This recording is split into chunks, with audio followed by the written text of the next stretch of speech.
हाँ जी, good afternoon. क्या हाल चाल आपके? बढ़िया। और ज़िंदगी बिल्कुल मस्त चल रही है, पढ़ाई अच्छे से चल रही है। ठीक है, चलो जी वापस आते हैं अकाउंटेंसी में। आज मैं थोड़ा सा लेट हो गया हूँ, तो आज मेडिटेशन एक बार स्किप कर लेते हैं, अपने कोर्स पर जो है आ जाते हैं। आज मैं 12 मिनट लेट हूँ, तो मेडिटेशन कल कर लेंगे। ठीक है, चलो तो भाई आज फटाफट से हमारे अकाउंटेंसी पर ही जो है आ जाते हैं।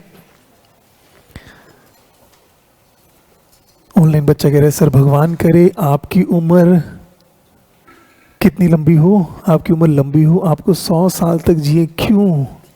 मतलब क्यों? तुम्हारा इंटर हो जाएगा बेटा, तुम्हारा साल भर में निकाल दूंगा। मेरे को 100 साल की बद्दुआएं क्यों दे रहे हो? ये मेरे को आज तक समझ नहीं आया, ये दुआ है या बद्दुआएं हैं कि आप 100 साल तक जियो। 100 साल तक जो जी रहा है उसकी हालत देखो। या तो कहो 100 साल तक जवान रहो, 100 साल का बूढ़ा बिस्तर पे पड़ा हुआ है और कह रहे उसकी उम्र और लंबी हो। मतलब नहीं, उम्र उतनी हो जितनी जीने लायक हो। 100 साल वाला तो उम्र का हिसाब किताब ही नहीं है मेरे हिसाब से। तो मेरी रिटायरमेंट का टाइम आ चुका है, तो इसलिए हाँ, मतलब जितनी उम्र हो उतनी ठीक ठाक होनी चाहिए। कभी ये मतलब दुआ नहीं होती, बद्दुआ होती है। हिसाब से 60-65 साल एक दुआ होती है, तो 60-65 साल जियो। तब तक क्या होता है, घर वाले खुश रहते हैं आपसे।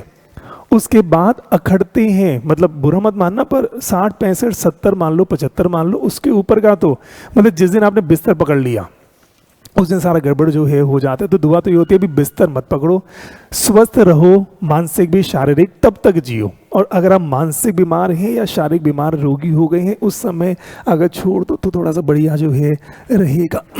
चलो जी वापस आए। चलो जी, तो ये वापस आते हैं हमारे अकाउंटेंसी में। तो भाई हम कौन सा अकाउंटिंग स्टैंडर्ड कर रहे हैं? AS10। AS10 का नाम क्या है? Accounting for property plant equipment. तो भाई प्रॉपर्टी प्लांट इक्विपमेंट की डेफिनेशन हमने जो है समझी थी। भाई प्रॉपर्टी प्लांट इक्विपमेंट क्या होता है? These are tangible asset held for use in production, दूसरा supply of goods and services, तीसरा फॉर रेंटल पर्पज, चौथा for administrative purpose and are held for more than या expected to be use for more than 12 months. तो भाई तब हम इसको जो है प्रॉपर्टी प्लांट इक्विपमेंट कहते हैं। 3 तरीकों से हमारे पास आ सकता है, खरीद सकते हैं, सेल्फ कंस्ट्रक्ट कर सकते हैं और एक्सचेंज कर सकते हैं। अगर खरीदते हैं या सेल्फ कंस्ट्रक्ट करते हैं तो उसकी कॉस्ट निकालने का तरीका सारा पढ़ लिया था। और अगर एक्सचेंज करते हैं, हमने लास्ट क्लास में पढ़ा था कि अगर वो कमर्शियल ट्रांजेक्शन है या नॉन कमर्शियल है। नॉन कमर्शियल का मतलब क्या हुआ? सिंपल रिप्लेसमेंट थी, वारंटी पीरियड में था, रिप्लेस होके आ गया, सोचने की जरूरत नहीं, जो हमारी बुक वैल्यू थी उसी को कंटिन्यू जो है करेंगे। पर हाँ, अगर कोई डिफरेंस आपने कैश में दिया या लिया है उसको एडजस्ट करेंगे, लॉजिकल सी बात है। ठीक है। और अगर सेल परचेज ही है तो हम उसको सेल परचेज दिखाते हैं। तो उस समय वही है, अगर सारी वैल्यू गिवन होगी, हमने कहा सारी वैल्यू अगर तरीके से गिवन है उसके हिसाब से, और अगर कोई वैल्यू मिसिंग है, कोई वैल्यू मिसिंग है तो हम प्रायोरिटी किसको देते हैं? जो एसेट मेरे पास है उसकी fair value, I am 100% sure भी इसकी फेयर वैल्यू, उसको हम इंपॉर्टेंस जो है हम देते हैं। ठीक है, ये सारा हमने काम जो है किया था। फिर एक टॉपिक और पढ़ा, कौन सा पढ़ा था हमने? हाँ जी, अगर हम बहुत सारे एसेट मिलकर जो है लेकर आते, कंसोलिडेटेड प्राइस पर जो है हम लेकर आते हैं, तो क्या करना है? उनकी फेयर वैल्यू के रेशो में अपने को सारा काम जो है अपने को करना है। ठीक है जी, चलो और आगे बढ़ जाए। लो, ऑनलाइन बच्चा पूछ रहे करंट एज क्या है आपकी? अरे बस आपसे थोड़ा सा ही बड़ा हूँ, 2-4 दिन का ही फर्क होगा, ज़्यादा कहाँ बड़ा हूँ, बस आपसे 2-4 दिन का ही फर्क है, जितने आप हो उसी से बस 2-4 दिन। ठीक है, चलो आ जाए। चलो ठीक है जी, तो भाई आ जाते हैं। तो भाई अगले टॉपिक पर आए और लिखिए जी सब्सिक्वेंट कॉस्ट।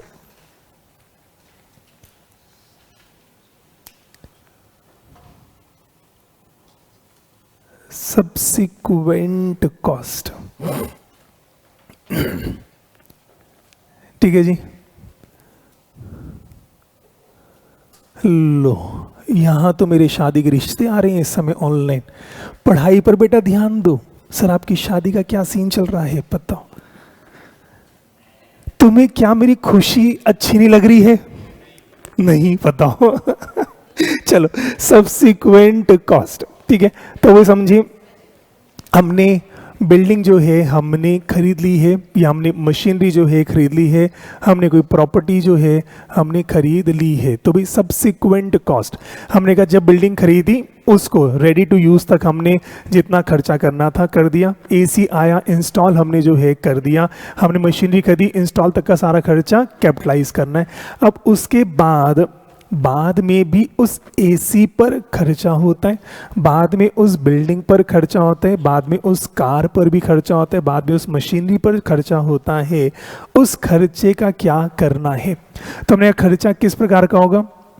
अब एसी की हर 6 महीने बाद सर्विस होती है, एसी की हर 6 महीने बाद सर्विस होती है, उसमें थोड़ी सी मिट्टी जम जाती है, उसको साफ जो है करना होता है। तो हर महीने की सर्विस, हर 6 महीने में नॉर्मली हम सर्विस जो है कराते हैं। ऐसे बिल्डिंग की बात करें तो बिल्डिंग में थोड़ी बहुत रिपेयर मेंटेनेंस जो है होती रहती है। जैसे हमारे क्लासरूम की बात करें, हर 6-7 महीने में इस पर हम पेंट जो है हम जो है करवाते हैं। गाड़ी की बात करें तो गाड़ी नॉर्मली 20,000 किलोमीटर के बाद उसकी सर्विस होती है, भी उसके इंजन, फिल्टर, ऑयल सारा जो है वो सारा एक बार सर्विस जो है उसकी जो है होती है। ऐसी मशीनरी की बात करें, इसकी रेगुलर सर्विस जो है होती है। तब सवाल ये है, हमने एसी खरीदा, इंस्टॉल तक का खर्चा 25,000 रुपये का आ गया। अब उसकी हमने सर्विस कराई, हर 6 महीने बाद उसका खर्चा 500 रुपये आ रहा है। तो 500 रुपये 6 महीने बाद, साल का कितना हो गया? 1,000 रुपये। हर साल 1,000 रुपये सब्सिक्वेंटली उस एसी को रन करने के लिए अलग से एसी की सर्विस करानी पड़ती है। तो ये जो खर्चा है ये एसी में ही ऐड करें या ये पीएनएल में जाना चाहिए? ऐसे ही हमने कहा बिल्डिंग है, बिल्डिंग में हम हर 6 महीने बाद पेंट करा देते हैं और पेंट में 15,000 रुपये का मान लीजिए खर्चा आ रहा है। तो जो पेंट कराया है इस बिल्डिंग में, जो वाइट वॉश हम करा देते हैं, तो हमने कहा वो खर्चा बिल्डिंग में ऐड करें या वो खर्चा पीएनएल में जाना चाहिए? क्या कहते हो?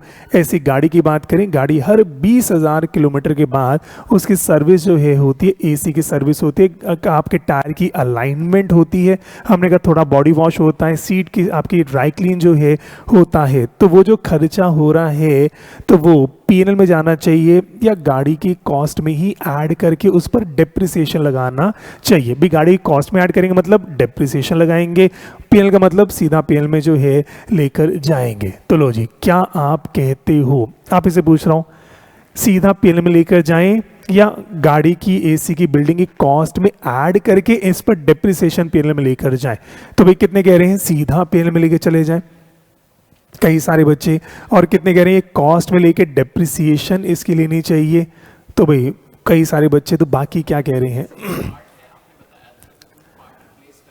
मैंने अभी पार्ट की बात नहीं करी, एसी की मैं सिर्फ जनरल सर्विस कर रहा हूँ, बिल्डिंग में पेंट करा रहा हूँ, गाड़ी की मैं नॉर्मल ड्राई क्लीन हो रही है, व्हील अलाइनमेंट हो रही है, इतनी सी मैंने बात करी है। तो गाड़ी की ड्राई क्लीन हो रही है, व्हील अलाइनमेंट हो रही है, सर्विस हो रही है, मैं कोई कंपोनेंट रिप्लेस नहीं कर रहा। मैंने कहा एसी का मैं सिर्फ सर्विस हो रही है, मैं कुछ कंपोनेंट रिप्लेस नहीं कर रहा। मैंने कहा बिल्डिंग में मैं पेंट कर रहा हूँ, कोई मैं नई दीवार नहीं बना रहा। इतनी सी बात, मेरे शब्दों पर फोकस करें, उसके आगे पीछे नहीं। तो अब मुझे बताएं, गाड़ी में हमने ड्राई क्लीन कराया, बिल्डिंग में हमने पेंट कराया है और हमने एसी की सर्विस कराई है। अब ये खर्चा पीएनएल में जाना चाहिए या एसी बिल्डिंग कार में ऐड होना चाहिए? तो कितने कह रहे हैं पीएनएल में जाना चाहिए? अच्छा, अब मेजॉरिटी बच्चा पीएनएल के साथ है। और कितने कह रहे हैं इस पर डेप्रिसिएशन क्लेम होना चाहिए? कोई भी नहीं। तो ठीक है, इसका मतलब कई बच्चों ने कहा बस सर ये सीधा पीएनएल में जाना चाहिए, बाकी बच्चे अभी उलझन में है। तो ठीक है, तो भाई अब सोच के बताओ भाई, चलो सोचने वाली बात नहीं, मेजॉरिटी बच्चों ने सही कहा, ये कहाँ जाना चाहिए? पीएनएल में जाना चाहिए। क्यों? ये इस साल से रिलेटेड ही खर्चा है, मैं अगले साल भी मैं इसका सर्विस कराऊंगा। तो ये जो सर्विस कराई है, ऐसे समझो जो सर्विस कराई है ये कितने सालों की है? इसी साल की। अगले साल की सर्विस फिर करानी है, अगले साल की सर्विस फिर करानी है। ये जो उन्हें पेंट करा दिया है, ये नॉर्मल डे टू डे खर्चा जो है चल रहा है। मैंने कहा ये जो मैंने गाड़ी की सर्विस करा रहा हूँ ये तो डे टू डे खर्चा है, इससे मैंने कहा अलग से कोई फर्क जो है नहीं पड़ता। तो ये मेरा कहाँ जाएगा? पीएनएल में जो है ये मेरा चला जाएगा। पर इसी में अब अगर मैं बात करूँ, बिल्डिंग को 15 साल हो गए हैं, बिल्डिंग को 15 साल हो गए या 20 साल हो गए, उसकी दीवार में क्रैक आ गया है, दीवार में क्रैक आ गया है। अब धीरे धीरे बिल्डिंग, आपने देखा जो पुरानी बिल्डिंग है उसकी दीवार में अब क्रैक आ गया है, नहीं अगर इसको ठीक करेंगे बिल्डिंग गिरने की हालत में है। तो इसलिए अब हमने टेक्नीशियन बुला के अच्छी खासी मरम्मत कराई है कि इसकी दीवारें बिल्कुल ठीक जो है करनी है। ऐसी गाड़ी का जो टायर है वो अब घिस गया है, उस टायर को हटा के नया टायर जो है हम लेकर जो है आए हैं। ऐसे ही हमारे अगर प्रोजेक्टर की बात करें जिससे स्क्रीन प्रोजेक्ट हो रही है, तो इस प्रोजेक्टर में एक लेंस होता है, वो लेंस अब खत्म हो गया है, उस लेंस को मैंने बदलवाया है। ठीक है, अब मुझे बताओ इस केस में गाड़ी के टायर बदले हैं, हमारे प्रोजेक्टर का लेंस जो है बदला है, और बिल्डिंग की दीवारें, बालकनी टूटने की हालत में हो रही थी, उस बालकनी को ठीक जो है हमने करवाया है। तो भाई अब ये खर्चा पीएनएल में आना चाहिए या अब ये इसकी कॉस्ट में ऐड करके डेप्रिसिएशन क्लेम करे, तो कितने करें? अब ये पीएनएल में आना चाहिए, कोई नहीं, कितने करें? कॉस्ट में ऐड होना चाहिए। बात बिल्कुल क्लियर है। ठीक है, इसलिए पढ़ने का तरीका यही है, आप खुद सोचें और फिर चेक करते जाओ। मैं खुद कहता हूँ 80% मेरे को लगता है आप अलाइन हो जाओगे, जो एक्चुअल कंसेप्ट है 20% डेविएट भी हो रहा है, मुझे वही आपको समझाना है। क्यों? पर्पस क्या है, कल को आप जब सीए बनेंगे तो बहुत सारी चेंजेस आएंगे, नए नए कंसेप्ट आएंगे, ये थोड़ी आप मेरे पर डिपेंडेंट रहेंगे कि 2 साल के बाद सर एक नया अकाउंटिंग स्टैंडर्ड आ गया, आप पहले पढ़ने थोड़ी आओगे, नए नए अकाउंटिंग स्टैंडर्ड भी आने, नए नए कंसेप्ट आने। तो इसलिए आपको खुद सोचें लॉजिकली क्या होना चाहिए, और 99% आप जो लॉजिकली सोचना शुरू करेंगे वही अकाउंटिंग स्टैंडर्ड में जो है लिखा होता है। पढ़ने का यही तरीका है, पढ़ने का लिटरली यही तरीका है। ये वो तरीका नहीं है कि टीचर ने पढ़ाया आपने याद किया, बल्कि आपको एक लेवल आगे चलना है। आप अगर बनाते कानून, अगर बनाते, अगर इस समय आप सोचते कैसा होना चाहिए, और मेरे को जितना पता है नॉर्मली 50-60-70% आप लॉजिकल सोचते हैं, और जहां गड़बड़ कर रहे हैं बस वहां मुझे आपके साथ मेरे को पकड़ना है कि आप लॉजिकल समझना शुरू जो है कर दो, और जैसे लॉजिकल समझना शुरू करना लाइफ बहुत सॉर्टेड जो है हो जाती है। ठीक है जी, चलो आई होप यहां तक सारा ठीक चल रहा है। चलो तो भी लिख लेते हैं। हमने कहा subsequent cost,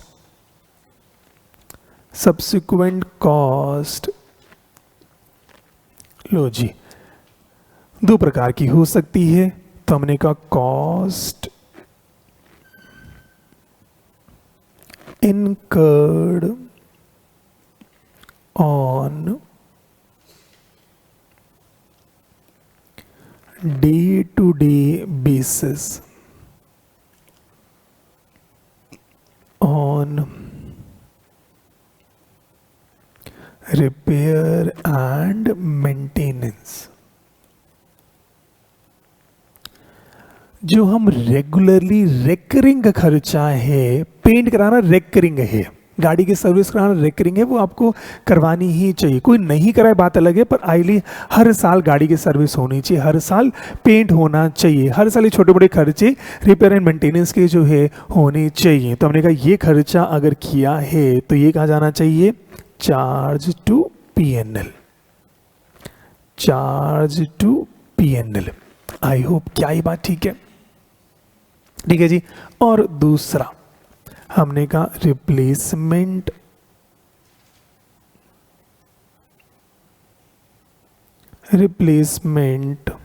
of a part, और कुछ खर्चा ऐसा है कि गाड़ी का टायर रिप्लेस कर दिया है, या हमने कोई पार्ट रिप्लेस जो है कर दिया है, तो replacement of a part two increase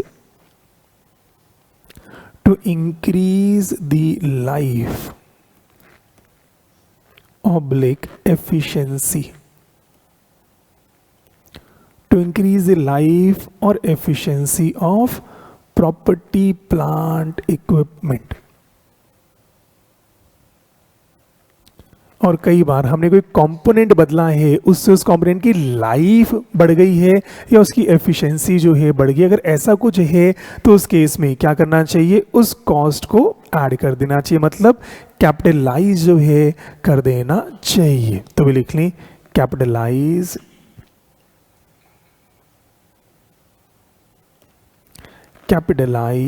the expenditure,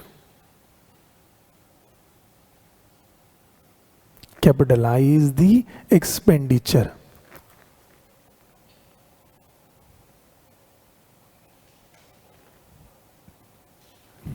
ठीक है जी, चलो आई होप ऑनलाइन बच्चे सब ठीक चल रहा है, ऑफलाइन सारा ठीक चल रहा है। चलो जी, और आगे लिखिए। हाँ जी, और इम्पॉर्टेंट अब वही है, आप ही मुझे सोच के बताओ, देखते हैं आप बता पाएंगे नहीं बता पाएंगे। गाड़ी है, गाड़ी के टायर हैं, लो जी गाड़ी है, गाड़ी के टायर हैं, हमने गाड़ी जो है खरीदी मान लो 20 लाख रुपए की, 20 लाख की गाड़ी जो है हमने खरीदी, ठीक है जी। गाड़ी की लाइफ 10 साल मानकर चलते हैं, गाड़ी की लाइफ कितनी है 10 साल, पर इसमें जो टायर है, टायर की लाइफ नॉर्मली 4 साल के आसपास रहती है। टायर घिस जाते हैं, और इंडिया में तो जल्दी घिस जाते हैं, बाहर कम घिसते हैं, इंडिया में तो भाई टायर क्यों घिसते हैं भाई, सड़कें इतनी इवन नहीं है, अनइवन जो है पूरा आपके साथ में गाड़ी में जा रहे, थोड़ा आपको झूले भी मिलते रहते हैं, आराम आराम झूल झूल के जो आप सारा जो है जा रहे होते, तो ऐसे आपको फ्री में, मतलब इंडियन गवर्नमेंट का ये अच्छी चीज़ है कि आपको झूला भी साथ साथ दे रहे हैं कि आधी बार आपको नींद भी आ जाए, बिल्कुल झूमते झूमते आप जा रहे हैं, कई बार खड्डे भी आ गए, कई बार तो ऊपर नीचे भी हो जाते हैं, और थोड़ा सा थ्रिल भी हो जाता है, कई बार थ्रिल भी एक बार जो है आता है। अभी तो पीछे हुआ था, थ्रिल इतना हो गया कि गाड़ी हाईवे से निकल रही है, ब्रिज तक गई, ब्रिज कंप्लीट ही नहीं था, ऐसा भी शायद पीछे आया था कि ब्रिज पर गई है बिल्कुल वहीं से, ये तो हमने मूवीज में देखते थे कि ब्रिज बन गया है और यहां से गाड़ी सीधा कूद के वहां गई, पर वो शायद पता नहीं था, तो गाड़ी कूद के यहीं जो है गिर गई, तो ऐसा भी हो जाता है। पर बात करें तो अब सवाल ये है, 20 लाख की गाड़ी थी, 4 साल की लाइफ टायर की थी, गाड़ी हम यूज़ कर रहे हैं, हर साल डेप्रिशिएट कर रहे हैं, 4 साल के बाद में मान लेते हैं भाई 10 साल की लाइफ है तो 2 लाख रुपए हर साल का डेप्रिशिएट करना है, तो कितना हो गया 8 लाख, 12 लाख रुपए, 12 लाख रुपए इस समय क्या है WDV है, ठीक है जी। 12 लाख रुपए क्या है WDV है, और अब टायर हमारे घिस गए, टायर हमारे घिस गए, अब नए टायर हम खरीद रहे हैं, नए टायर हम खरीद रहे हैं, नए टायर आए हैं 50,000 रुपए के, ठीक है जी, नए टायर आए हैं 50,000 रुपए के। अब सवाल इतना सा है कि भाई अब गाड़ी की वैल्यू कितनी है 12 लाख, 50,000 के टायर हैं, तो क्या करना चाहिए आपने कहा 50,000 ऐड कर देना चाहिए, सही कह रहा हूँ गलत कह रहा हूँ, ठीक है। तो लॉजिकल सी बात है, गाड़ी की इस समय बुक वैल्यू कितनी है 12 लाख, गाड़ी कितनी थी 20 लाख की, डिवाइड बाय 10 किया, 2 लाख रुपए हम हर साल क्या करें डेप्रिसिएशन चार्ज कर रहे हैं, तो 2 लाख 2 लाख 2 लाख 2 लाख 8 लाख का डेप्रिसिएशन चार्ज करा, बुक वैल्यू कितनी आ गई 12 लाख, हमने नए टायर जो है खरीदे कितने के 50,000, तो अब हमारा कितना हो गया 12,50,000 जो है ये हमारा हो गया। इसमें कोई दिक्कत, ये सारा ठीक चल रहा है, बस इसमें अकाउंटिंग स्टैंडर्ड ने थोड़ा सा एक स्टेप आगे कह दिया, उन्होंने कहा फिर एक काम ये करो, हल्का सा उन्होंने एडवांस लेवल बोल दिया कि ठीक है आप 12 लाख ये है, आपने 50,000 ऐड कर दिया, पर एक काम अगर कर सकते हो तो ये कर दो, ये जो टायर आपने पुराने टायर हटाए भी तो होंगे, तो इसकी जो बुक वैल्यू हो अगर आप अलग कर सकते हो, अगर आप अलग कर सकते तो इसकी बुक वैल्यू टायर की माइनस करके नेट जो है कर देना, क्योंकि इसके अंदर ये पूरी गाड़ी में भाई गाड़ी के अंदर सबकी वैल्यू है, टायर की वैल्यू भी है, गाड़ी की वैल्यू भी है, तो इसकी जो बुक वैल्यू है क्योंकि इसको रिप्लेस करा है, वही रिप्लेसमेंट करी है, तो इसकी बुक वैल्यू हटा दो, नई बुक वैल्यू ऐड कर दो, अगर कर सकते हो तो। क्या ही बात समझ आती है, नहीं कर सकते कोई इशू नहीं, पर अगर आप कर सकते हैं तो बेटर यही है कि आप जो आपने रिप्लेस करा उसकी वैल्यू हटा दो और नए टायर की वैल्यू जो है आपको लगा देनी चाहिए। आई होप कुछ की बात समझ आती है। चलो जी लिख लेते हैं, लो जी तो चेक करें, कह रहे हैं if any component, if any component of PPE, mind में रखें गाड़ी, और गाड़ी का एक कंपोनेंट है टायर, लो जी गाड़ी का एक कंपोनेंट है टायर, तो कह रहे हैं if any component of PPE is replaced comma comma then the difference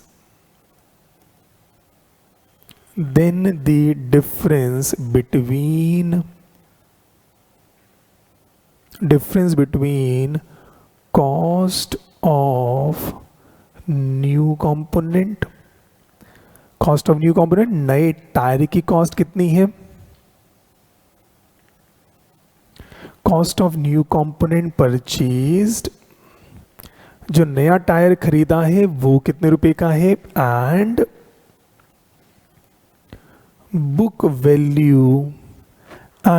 value of old component, net of depreciation,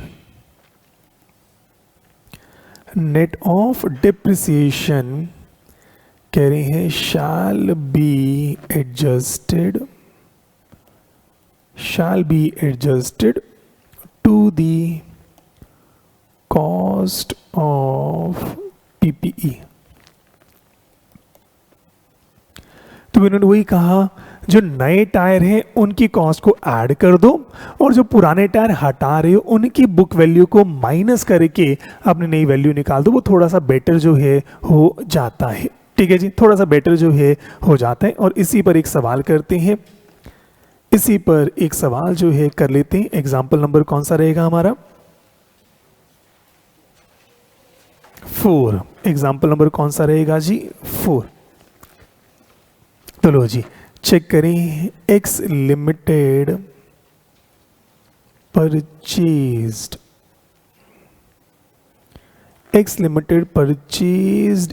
a machine with a cost of rupees 20 lakh. तो वही एक मशीन हमने खरीदी कितने रुपए की जी, 20 लाख। कह रहे हैं रेट ऑफ डेप्रिसिएशन 10% SLM। ठीक है जी। और कह रहे हैं after 3 years a component whose cost was rupees 4 lakh need to be replaced।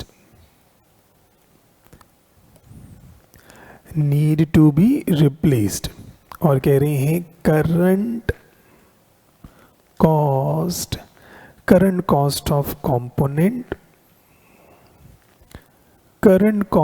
Component वो कितना है जी, 4.5 लाख। लो जी, तो एक मशीन है, मशीन कितने की जी, 20 लाख की। डेप्रिसिएशन हम लगा रहे हैं कितना, 10% SLM। 3 साल के बाद एक कंपोनेंट था जिसकी कॉस्ट 3 साल पहले कितने की थी, 4 लाख की थी। 3 साल के बाद कोई डिफेक्ट आ गया होगा तो भाई उसको हमें क्या करना है, रिप्लेस जो है करना है। और आज ये कंपोनेंट कितने का मिल रहा है, 4.5 लाख। अभी महंगाई हो जाती, 3 साल पहले जो 4 लाख का सामान था आज कितने का मिल रहा है, 4.5 लाख का। तो अब मुझे बता सकते हो compute the revised book value of machine, compute the revised book value of machine after replacement of the component। मेरे को पूरी उम्मीद है आप ये सवाल कर सकते हो।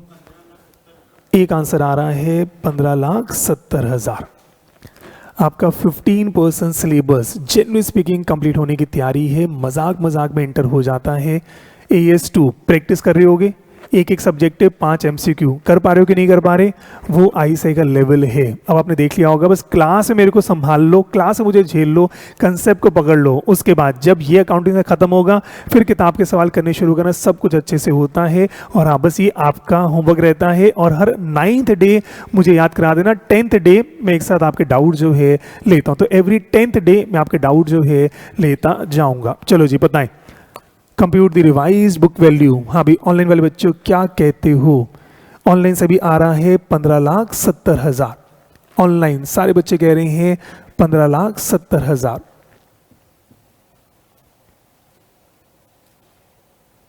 चलो जी, यही आंसर आ रहे हैं, किसी का और कोई आंसर आ रहा हो?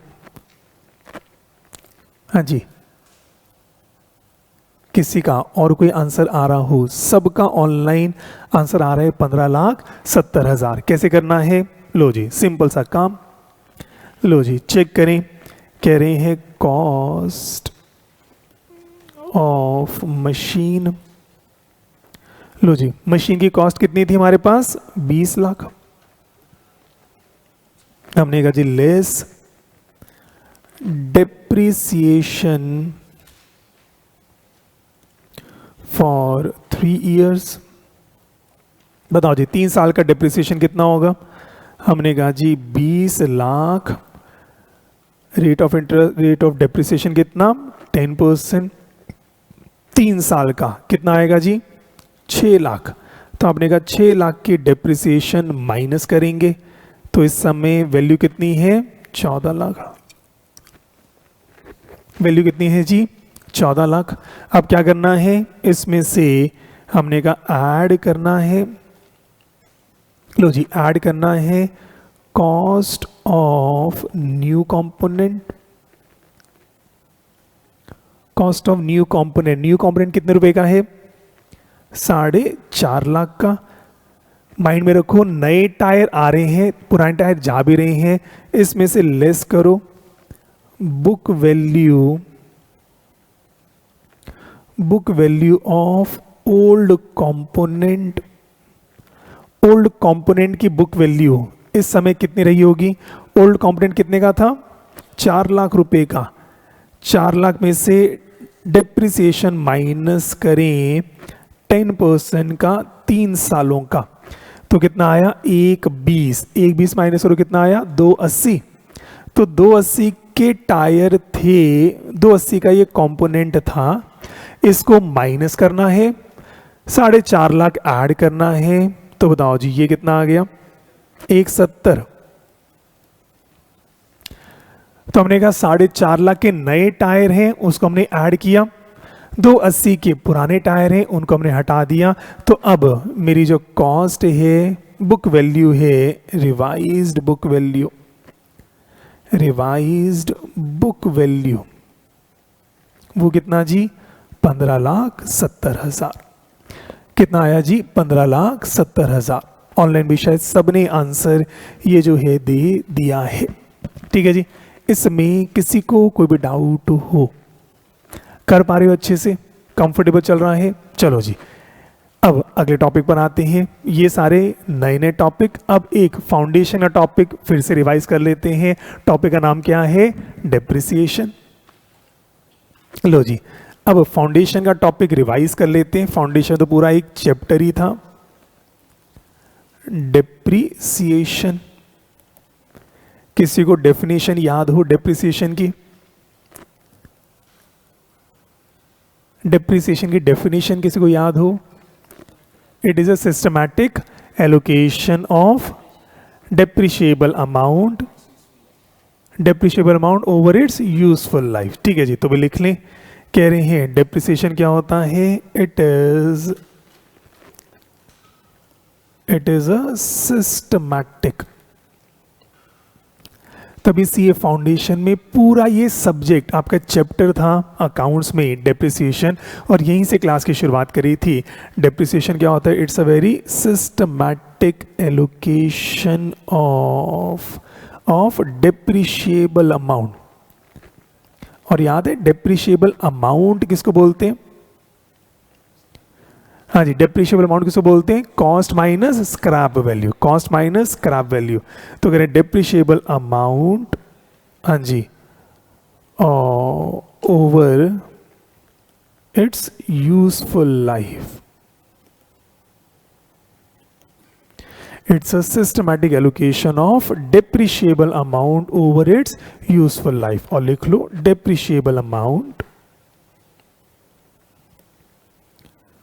depreciable amount वो क्या है? cost minus estimated scrap value।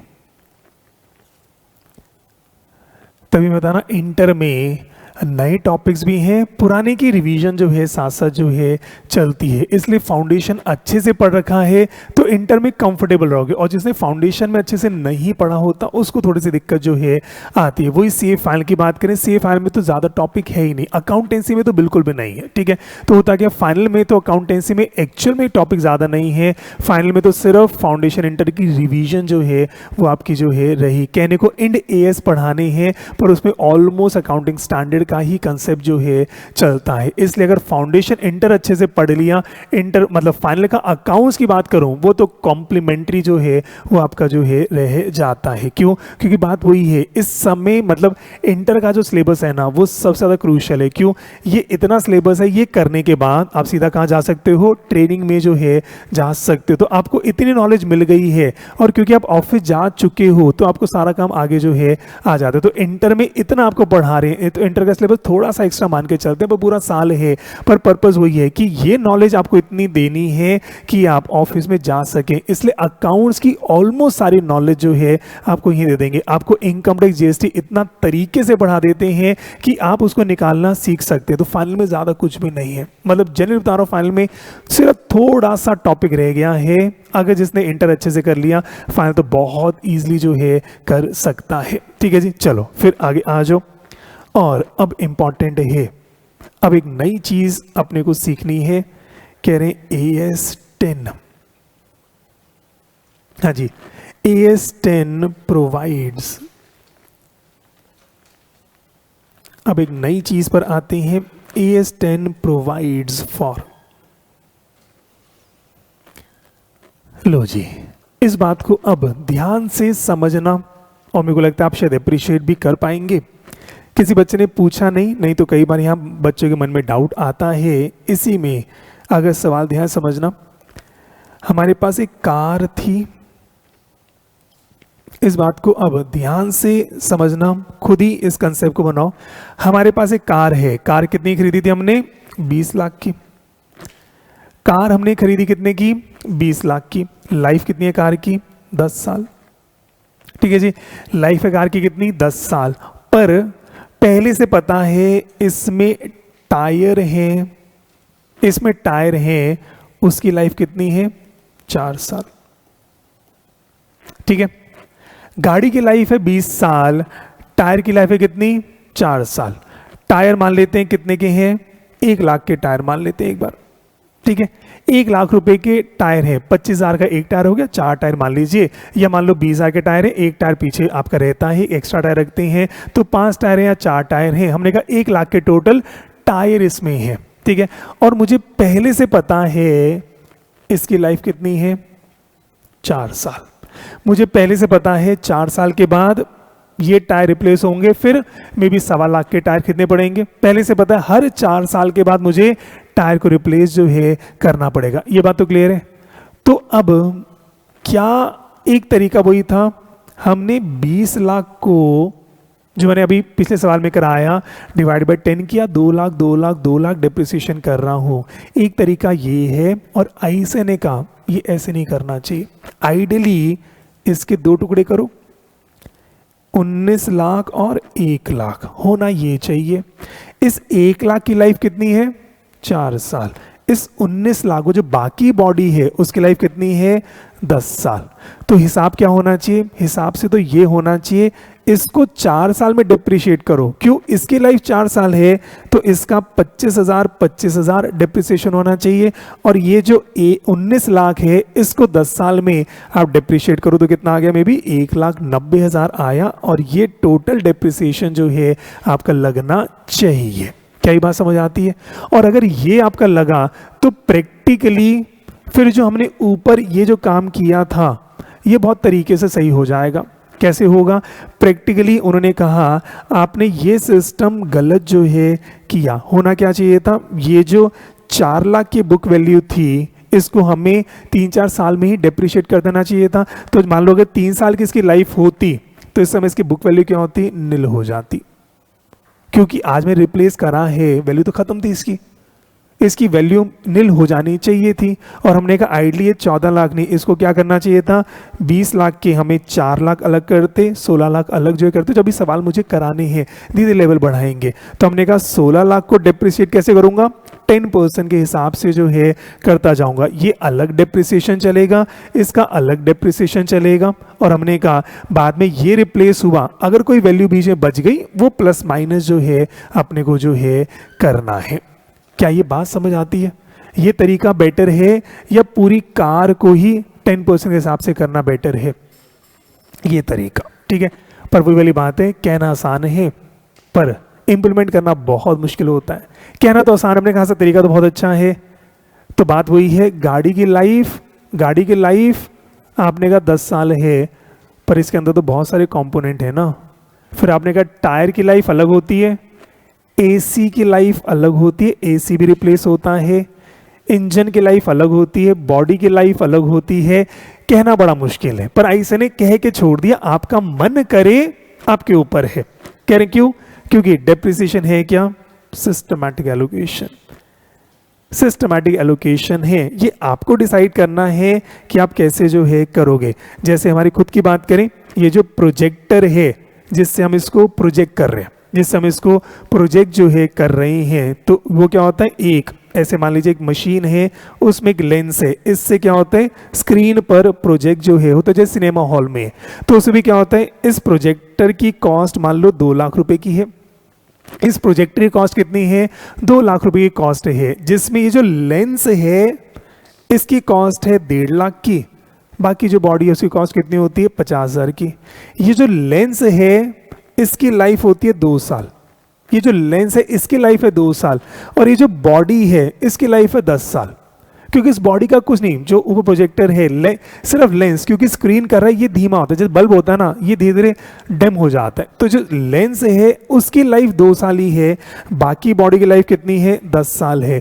तो हम क्या करते हैं? हम यही काम करते हैं। हमने कहा जो 50,000 है, ये जो 50,000 है इसको तो 10 सालों में एलोकेट करें, 5,000 5,000 5,000। और ये जो पर्टिकुलर लेंस है इसका 75,000 जो है हमारा चलता है। क्यों? हर 2 साल में नया लेंस रिप्लेस होता है, हर 2 साल में नया लेंस जो है हमारा रिप्लेस जो है होता है। ऐसी गाड़ी की बात करें तो गाड़ी का टायर की बात करें, हर 4 साल में गाड़ी का टायर क्या होता है?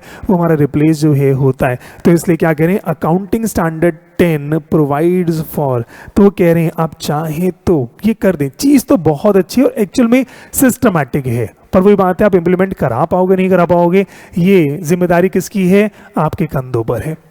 ये जिम्मेदारी आप ही के कंधों पर है। तभी तो चार्ट अकाउंटेंट की तभी तो डिमांड है, क्योंकि बात अच्छी लग रही है, बात तो सही है, पर हर किसी के बस की बात नहीं इंप्लीमेंट कराना।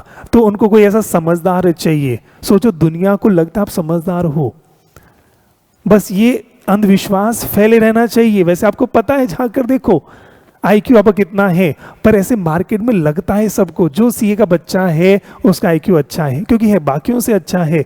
क्योंकि बाकी जो मंद बुद्धि है वो तो सीए तक सोच ही नहीं पाते, आप सोच तो रहे हो, ठीक है। तो इसलिए मैंने कहा ये जिम्मेदारी आपके कंधों पर रहती है कि किस तरीके से एलोकेट करना है। जैसे बिल्डिंग की बात करें तो बिल्डिंग की लाइफ की अगर बात करें तो बिल्डिंग में भी ऐसा नहीं होता पूरी बिल्डिंग में। अब बिल्डिंग के अंदर एक लिफ्ट है, लिफ्ट की लाइफ अलग होती है, बिल्डिंग की लाइफ अलग होती है। जितने बच्चे अगर सोसाइटीज़ में रहते हैं तो बिल्डिंग की लाइफ तो मान के चलो 70 साल 60 साल होती है, पर उसकी जो लिफ्ट है 10 12 15 साल में निपट जाती है। ठीक है जी। तो हमने कहा इसलिए इस पूरी बिल्डिंग में अगर लिफ्ट वाला जो कंपोनेंट है उसको 10 सालों में डेप्रिशिएट करो, बाकी बिल्डिंग को 60 सालों में जो है डेप्रिशिएट करना चाहिए। क्या ये बात समझ आती है? और वही बात है, ये बहुत बड़ी बड़ी फिगर्स हैं सोसाइटीज़ में, ये हज़ारों करोड़ों की प्रॉपर्टी है, इनका 1 साल का डेप्रिसिएशन अच्छा खासा जो है आता है। इसलिए वो कह रहे हैं सिस्टमैटिकली एलोकेट करो कि पिक्चर हमारी सही जो है हमारी जो है आ जाए। क्या ये बात समझ आती है? तो हमने वही कहा। और ऐसे अगर बिल्डिंग की बात भी करें तो बिल्डिंग में नॉर्मली अगर बात करें सारे फ्लोर अपनी जगह, जो टॉप फ्लोर होता है ना,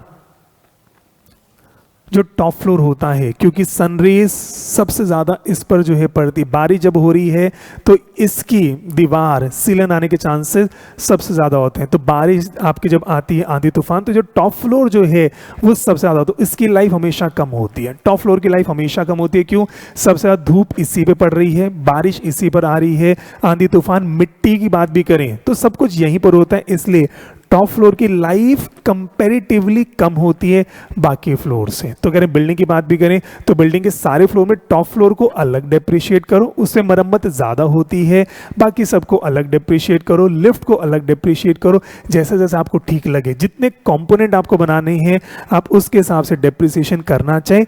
बेटर प्रेजेंटेशन है, अब वही बात है, जो जितना अच्छे से कर सकता है उसकी डिमांड ज़्यादा जो है रहेगी। AS10 provides for component based, provide for component based depreciation, provides for component based depreciation। ठीक है जी। लो जी, उसके बाद that is each part of an item of PPE, property plant equipment, that is, हाँ जी, that is significant, that is significant in relation to total cost of an item should be depreciated separately। ध्यान रखना, inter में जो accounts है वो consultancy वाला है, clerical नहीं है। अब सारा काम कंसल्टेंसी का थोड़ा सा हाई लेवल पर जो है चलता है। तो वो कह रहे भी अब इस तरीके से अगर आप करवा सकते हो अपने क्लाइंट को एडवाइस जो है कर सकते हैं। क्या ये बात क्लियर है? तो हमने कहा बिल्डिंग में क्या करो, बिल्डिंग का हमने कहा जो लिफ्ट वाला जो पार्ट है उसको सेपरेट डेप्रिशिएट कर दो, बिल्डिंग का जो बाकी पार्ट है उसको अलग डेप्रिशिएट करो। मेरी बिल्डिंग में अगर आपका स्विमिंग पूल है, आजकल कॉम्प्लेक्स बनते हैं, तो हमने कहा पूरा सोसाइटी है तो सोसाइटी में अगर स्विमिंग पूल है उसका अलग डेप्रिसिएशन होगा, अगर वहाँ प्ले एरिया है उसको अलग डेप्रिशिएट करो, वहाँ पर अगर आपका कोई हॉल बना रखा है उसकी लाइफ अलग है, अलग डेप्रिशिएट करो।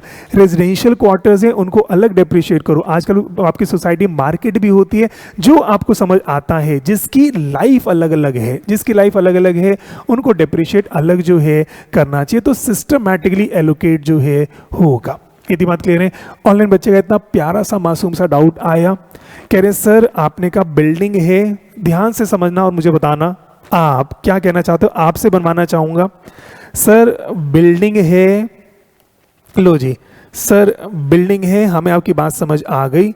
सर बिल्डिंग है, साथ में यहाँ पे स्विमिंग पूल है, यहाँ पे प्ले एरिया है, अलग अलग चीज़ें सर, सबको अलग अलग, हमें सोसाइटी को अलग अलग कंपोनेंट में जाना है। सर बिल्डिंग में भी लिफ्ट है, बिल्डिंग में भी लिफ्ट है, लिफ्ट को अलग जो है हमें डेप्रिशिएट करना है। यहाँ तक तो बात क्लियर है? ठीक है। अब बच्चा क्या कह रहा है, कहाँ गया बच्चे का डाउट, ये रहा। सर ऐसे तो लिफ्ट में भी अलग अलग कंपोनेंट होंगे। अब सर जो लिफ्ट है, ध्यान से समझना, ये जो लिफ्ट है जो ऊपर नीचे ट्रेवल कर रही है, तारों से ऊपर नीचे ट्रेवल करती है, तो जो लिफ्ट है सर लिफ्ट के अंदर भी तो कंपोनेंट होते हैं। लिफ्ट के एक बेसिक कंपोनेंट सर, लिफ्ट के अंदर जो बटन का पैनल होता है, जो आप सारे दबाकर भाग जाते हो।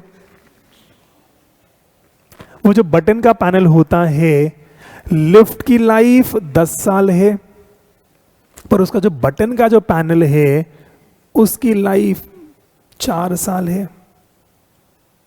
ऐसा भी होता है वो जो बटन है वो 4 साल में पैनल खराब हो जाते हैं। ऐसे ही बात करें सर, वो जो पैनल है उसके अंदर एक कंपोनेंट होता है एलईडी। जब आप बटन दबाते हो लाइट जलती है। सर वो जो एलईडी है उसकी लाइफ है 2 साल। ऐसी भी कई लिफ्ट होगी, बटन दबा दिया, लिफ्ट काम कर रही है, पैनल काम कर रहा है, लाइट जलना बंद हो गई। ऐसा भी होता है, लाइट खराब हो गई है पर पैनल काम करता है, आपने बटन दबाया, लिफ्ट चल रही है, लाइट जलनी बंद हो गई। तो सर एलईडी की लाइफ है 2 साल, इस पैनल की लाइफ है 4 साल, इस लिफ्ट की लाइफ है 10 साल, बिल्डिंग की लाइफ है 60 साल। तो सर कंपोनेंट में भी कहाँ तक जाना है? ऐसी सर इसके अंदर सर्किट बोर्ड है, ऐसी इसकी तार है, सब कुछ है, तो बहुत सारी चीज़ें हैं। तो सर हमें डेप्रिसिएशन कैसे करना है, ध्यान से मुझे बताओ।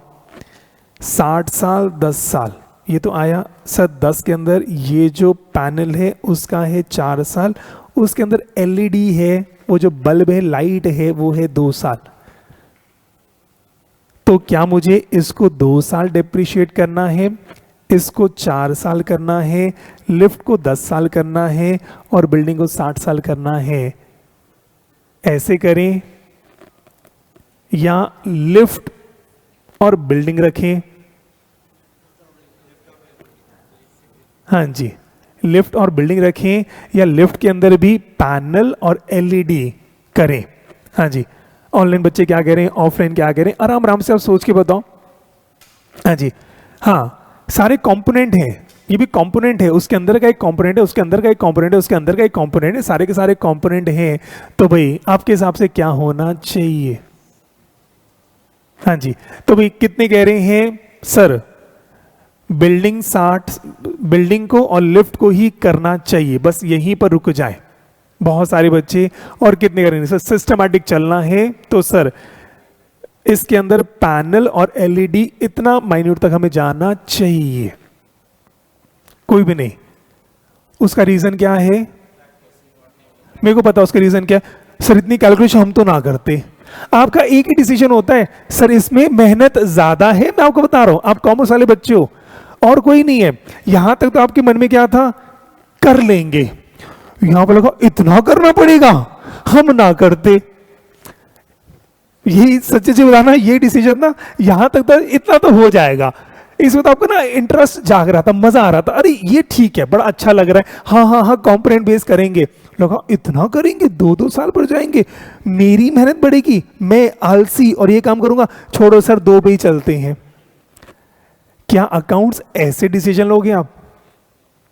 बच्चा कह रहा है यस हम ऐसे लेंगे, हम कॉमर्स वाले हैं। तो डिसीजन का पैरामीटर क्या होगा? हाँ, डिसीजन पैरामीटर क्या होगा?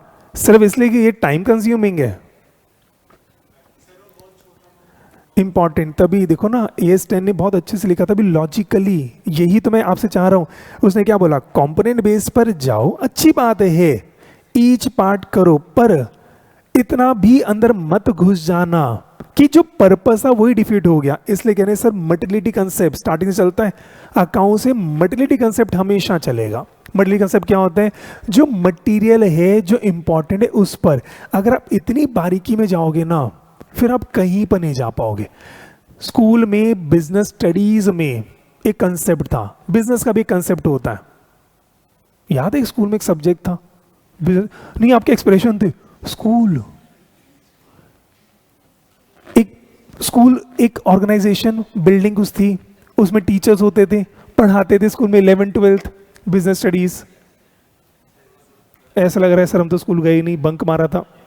चलो, बिजनेस स्टडीज में एक कंसेप्ट था मैनेजमेंट बाय एक्सेप्शन।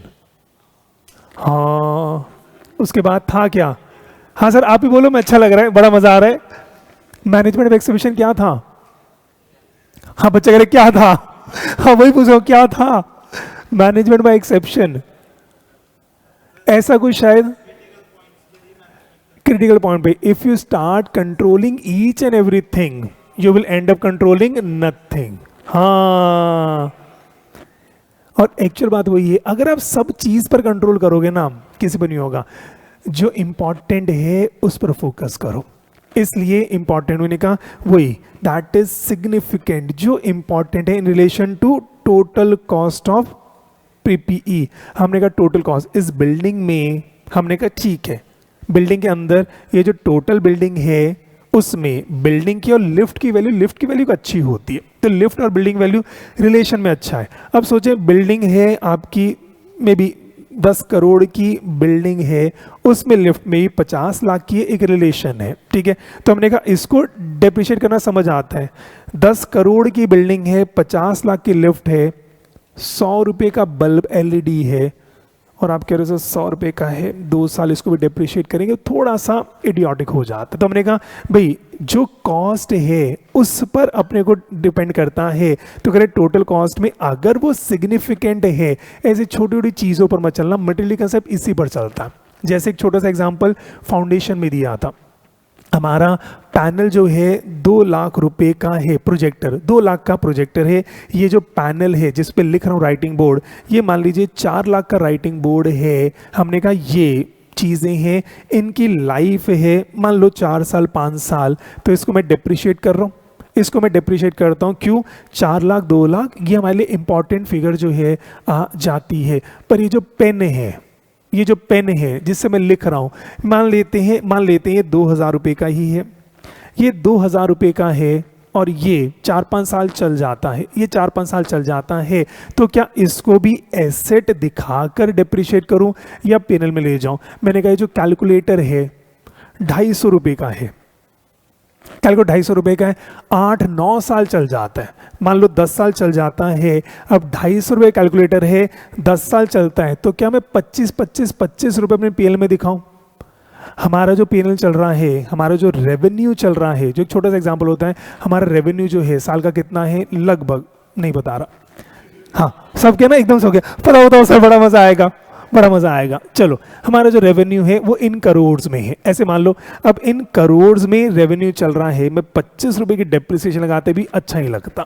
तो होता क्या है, हमने करोड़ों का जब रेवेन्यू आ रहा है, तो करोड़ों के रेवेन्यू में हमने कहा ये इमटेरियल चीज़ है, हाँ माइक महंगा है, प्रोजेक्टर महंगा है, पैनल महंगा है, उस पर डेप्रिसिएशन लगाओ।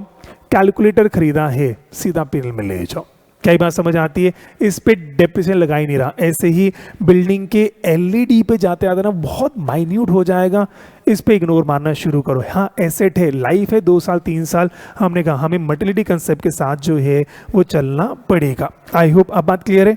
तो ये आपको सोचना है किस किस को कंपोनेंट बनाना है, जो इम्पॉर्टेंट है, जो इम्पॉर्टेंट है उसी पे हम सोचेंगे, हर किसी पे हम जो है नहीं चलेंगे। ठीक है जी, चलो और आगे आ जाए। चलो जी, आई होप मेरे हिसाब से ऑनलाइन सारा ठीक चल रहा है। चलो मेरे हिसाब से मैंने शायद सारा ऑनलाइन एक बार चेक कर लेता हूँ, सबके मैंने डाउट जो हैं मैंने शायद ले लिए हैं, और ठीक है मेरे हिसाब से सबके शायद मैंने डाउट्स पढ़ लिए हैं, कोई शायद छूटा नहीं है। ठीक है चलो आगे बढ़े।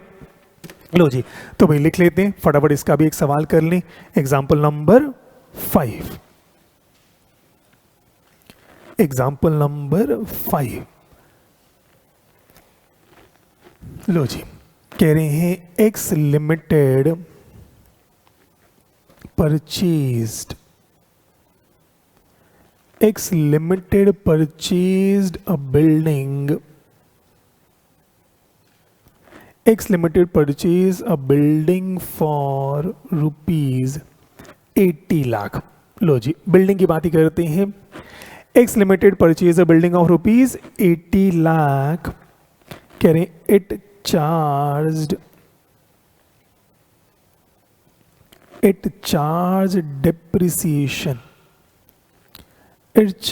depreciation on SLM। I hope SLM foundation पढ़ा हुआ है, कैलकुलेशन मेरे हिसाब से समझाने की जरूरत नहीं है। तो कह रहे हैं it has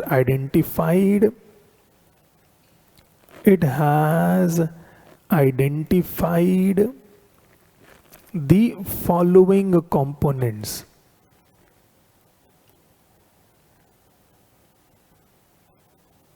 It has identified the following components. और उन्हें कहा, हाँ जी, कुछ कंपोनेंट उन्होंने आइडेंटिफाई जो है करे। तो भाई कंपोनेंट, तो भाई कंपोनेंट है, उसके बाद उसकी लाइफ गिवन है, उसकी कॉस्ट गिवन है, और एस्टिमेटेड स्क्रैप वैल्यू।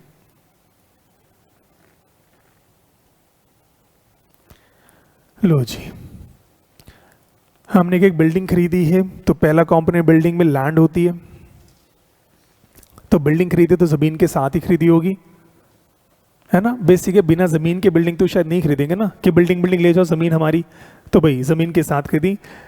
जमीन की कॉस्ट कितनी है? 30 लाख। और जमीन की लाइफ कितनी होती है? इनफाइनाइट। लाइफ कितनी होती है? इनफाइनाइट।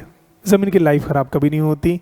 तो हमने कहा स्क्रैप वैल्यू हमने कहा एप्लीकेबल नहीं है। फिर हमने कहा बिल्डिंग का रूफ की लाइफ है 20 साल। 10 लाख की कॉस्ट छत की है, और 10-20 साल के बाद 1 लाख रुपए के मान लेते हैं स्क्रैप वैल्यू। ईंट वीट टूट के अलग अलग करना हो वो अलग हो जाएगा। ऐसे ही मान लेते हैं लिफ्ट की लाइफ है 10 साल। लिफ्ट हमारी है 8 लाख रुपए की, और 10 साल के बाद लिफ्ट लोहे के भाव बिक जाता है 50,000 स्क्रैप वैल्यू। ऐसे ही remaining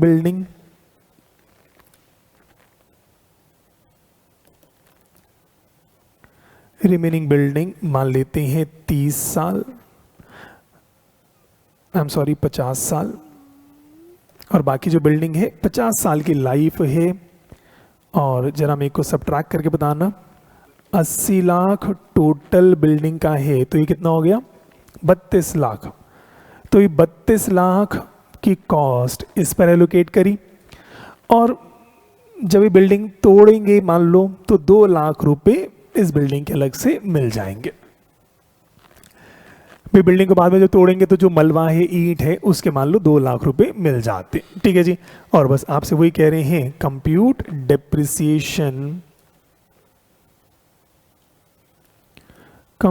depreciation to be charged in the current year. तो बताओ जी, इस साल कितना डेप्रिसिएशन चार्ज करेंगे? लो जी, एक आंसर आ रहा है 1,80,000। हाँ जी, ऑनलाइन भी आ रहा है 1,80,000। सबका ही आ रहा है। हाँ जी, आराम से चेक करें, खुद से ही सॉल्व करें। क्लास में कंसेप्ट बहुत अच्छे से कर लेंगे, उसके बाद प्रैक्टिस करोगे, कॉन्फिडेंस जो है आ जाएगा। तो भाई सबका आ गया 1,80। तो लो जी, चेक करो कैसे निकालना है। हमने कहा statement showing computation of depreciation, statement showing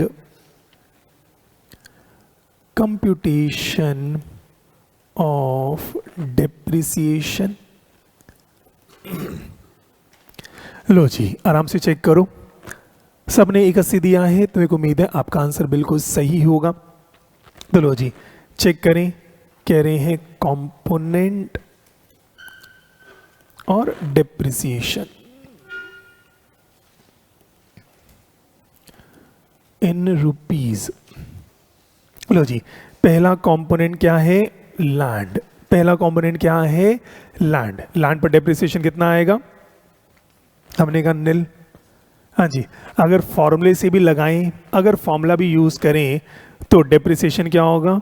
हमने कहा 30 lakh cost minus scrap value given नहीं, अगर मैं 0 मानकर चलूं, डिवाइडेड बाय लाइफ कितनी है? इन्फिनिटी। मैथमेटिक्स से पढ़ा होगा, any value divide by infinity is zero. अगर मैथमेटिकली प्रूव भी करें तो any value divide by infinity is zero, तो लैंड की डेप्रिसिएशन कितना है, जीरो हो गया। उसके बाद नेक्स्ट मेरा कौन सा है, रूफ। हाँ जी, हमने कहा रूफ की कॉस्ट कितनी है, 10 लाख। 10 लाख की कॉस्ट है जी, 1 लाख की स्क्रैप वैल्यू है, 9 लाख डिवाइडेड बाय लाइफ कितनी है, 20 साल, तो बताओ कितना आ गया, 45,000। आपने कहा जी 45,000। ऐसे ही रूफ के बाद फिर क्या है, लिफ्ट। फिर क्या है जी, लिफ्ट। लिफ्ट की हमारी कॉस्ट कितनी है, 8 लाख। लिफ्ट की कॉस्ट हमारी कितनी है जी, 8 लाख। बाद में कितने बिक जाएगी, 50,000 में। कितने साल लिफ्ट चलेगी, 10 साल, तो भाई कितना, 75,000। तो भाई कितना आया, 75,000 जो है ये आपका आ जाएगा। उसके बाद लिफ्ट के बाद क्या है, रिमेनिंग बिल्डिंग। तो हमने कहा जी रिमेनिंग बिल्डिंग, बताओ जी रिमेनिंग बिल्डिंग कितने की है, 32 लाख, 32 लाख। बताओ जी उसमें स्क्रैप वैल्यू कितनी, 2 लाख। लाइफ जब खत्म होगी बिल्डिंग की सिर्फ ईंटें रह जाएंगी, और लाइफ कितनी इनकी, 50। तो बताओ कितना आया, 60 लाख, 60,000। तो भाई 60,000 आपने बताया, तो भाई डेप्रिसिएशन, हाँ जी डेप्रिसिएशन कितना आ गया जी, 1,80,000। क्या कहते हो, कर पाओगे कि नहीं कर पाओगे, हो जाना चाहिए।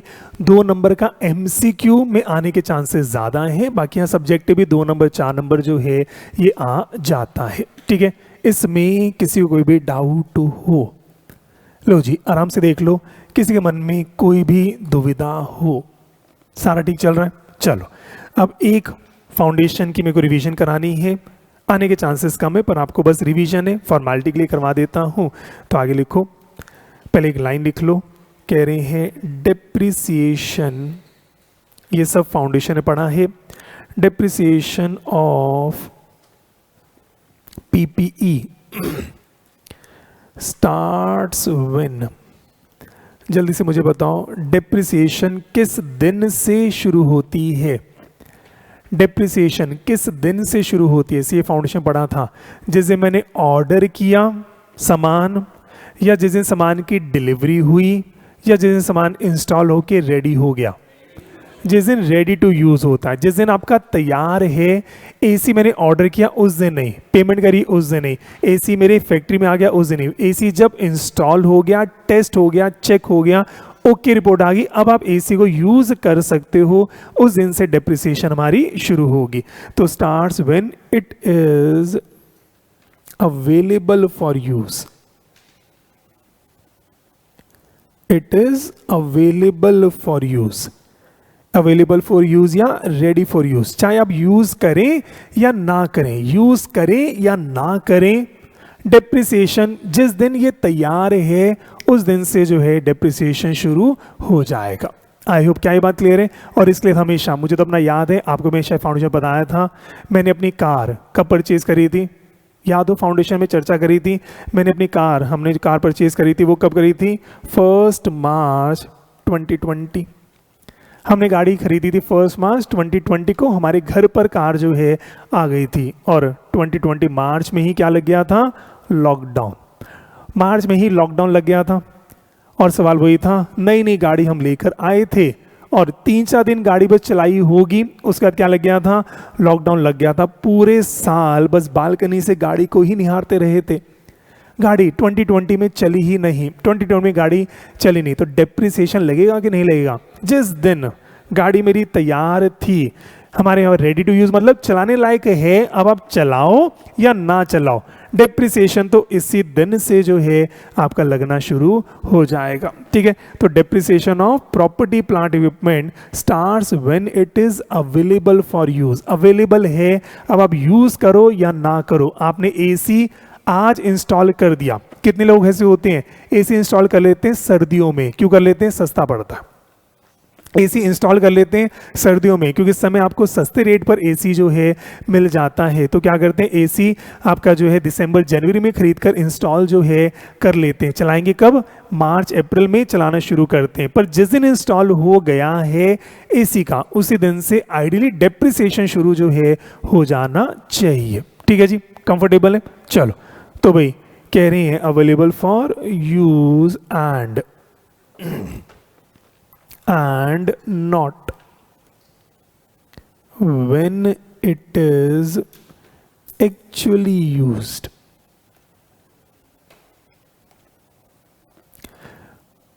हमने कहा जिस दिन अवेलेबल टू यूज है, रेडी टू यूज है, उस दिन से डेप्रिसिएशन लग जाना चाहिए, ना कि जब आप एक्चुअली यूज करें उस पर लगना जो है चाहिए। ठीक है, पर मैं थोड़ा सा आउट ऑफ कोर्स बात कर लूं। अब ये स्टेटमेंट है ना, ऑब्सोलीट हो गई है।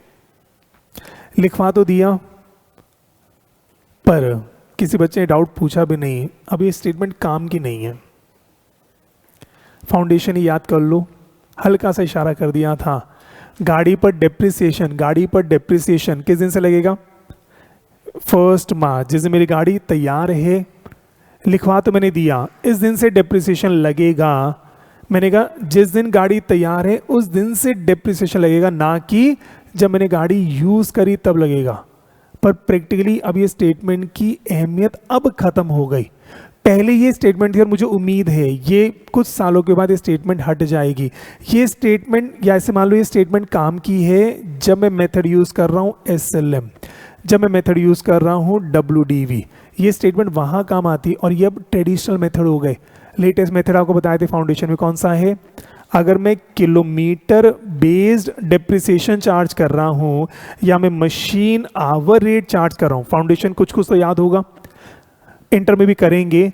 पर अगर मैं किलोमीटर बेस्ड मेथड कर रहा हूँ, अगर मैं मशीन आवर बेस्ड मेथड करता हूँ, तो वो तो लगता ही इस पर है। तो अब सोच के बताओ, मैंने किलोमीटर बेस मेथड पर चल रहा हूँ, तो गाड़ी की लाइफ कितनी होती है, रफली 1 लाख किलोमीटर। हमारी जो गाड़ी है उसकी लाइफ कितनी होती है, 1 लाख किलोमीटर होती है।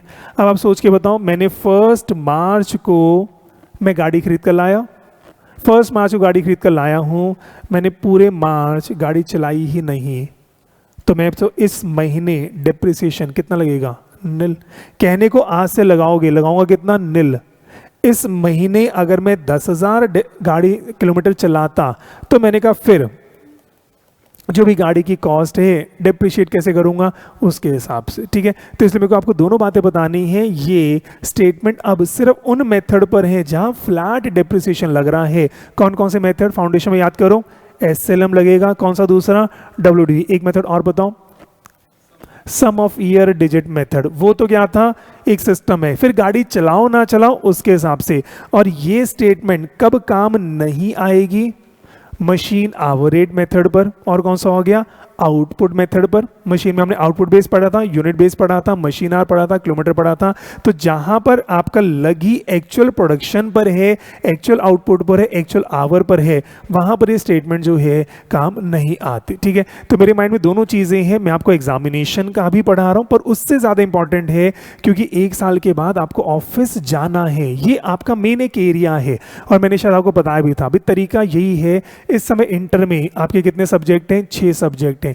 6 के 6 सब्जेक्ट पढ़ना शुरू करें, और उसमें किस सब्जेक्ट में आपको ज़्यादा इंटरेस्ट आया ये आपको डिसाइड करना है।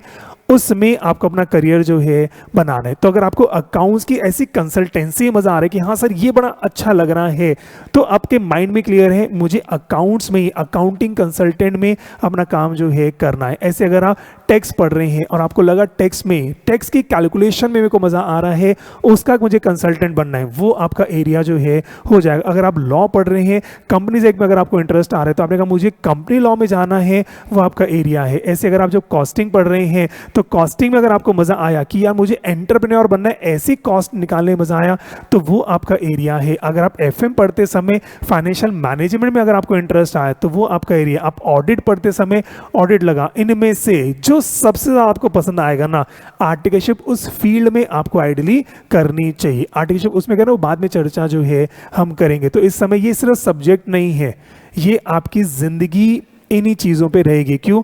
आपको आगे 40 साल, क्योंकि आप सारा काम नहीं करोगे। ऐसा नहीं, कोई चार्ट अकाउंट ये नहीं है जो अकाउंट्स, कॉस्टिंग, लॉ, टैक्स सब कर रहा है। जैसे डॉक्टर्स की बात करें तो स्टार्टिंग क्या होता है, आपको मेडिकल में सब कुछ सिखाते हैं, बाद में पूछते हैं now you want to become eye surgeon और हार्ट सर्जन, कौन सी फील्ड में जाना है। वो कैसे डिसाइड होगा? अभी एक जर्नल आपको सब कुछ पढ़ा रहे हैं कि सब कुछ पढ़ के देखो, फिर आपका इंटरेस्ट जिसमें पैदा हो गया उसमें आप आगे जो है चले जाना। ठीक है, चलो और आगे बढ़े। तो लो जी चेक करें, हमने कहा डिप्रिसिएशन हमें कैसे चार्ज करते हैं। कहने की बात हुई है कि जिस दिन एसेट तैयार हो गया उस दिन से डिप्रिसिएशन चार्ज करनी चाहिए। और अब मेथड टू मेथड डिपेंड करता है, कहीं पर ईयरली मेथड होता है वहाँ ये काम आ जाएगा, और जहाँ पर एक्चुअली किलोमीटर के हिसाब से चल रहा है तो इस मेथड की उतनी या इस लाइन की उतनी रेलेवेंस जो है नहीं होती। ठीक है जी, चलो और आगे बढ़ जाए। ठीक है जी, ऑनलाइन भी सारे डाउट ठीक चल रहे हैं। चलो तो भाई ऐसी आगे आ जाओ। डिप्रिसिएशन मेथड, डिप्रिसिएशन मेथड,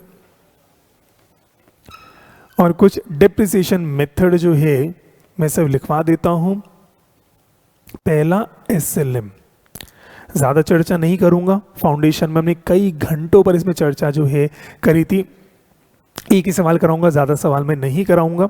तो एसएलएम मेथड फॉर्मूला क्या होता है? Cost minus scrap value divided bye useful life.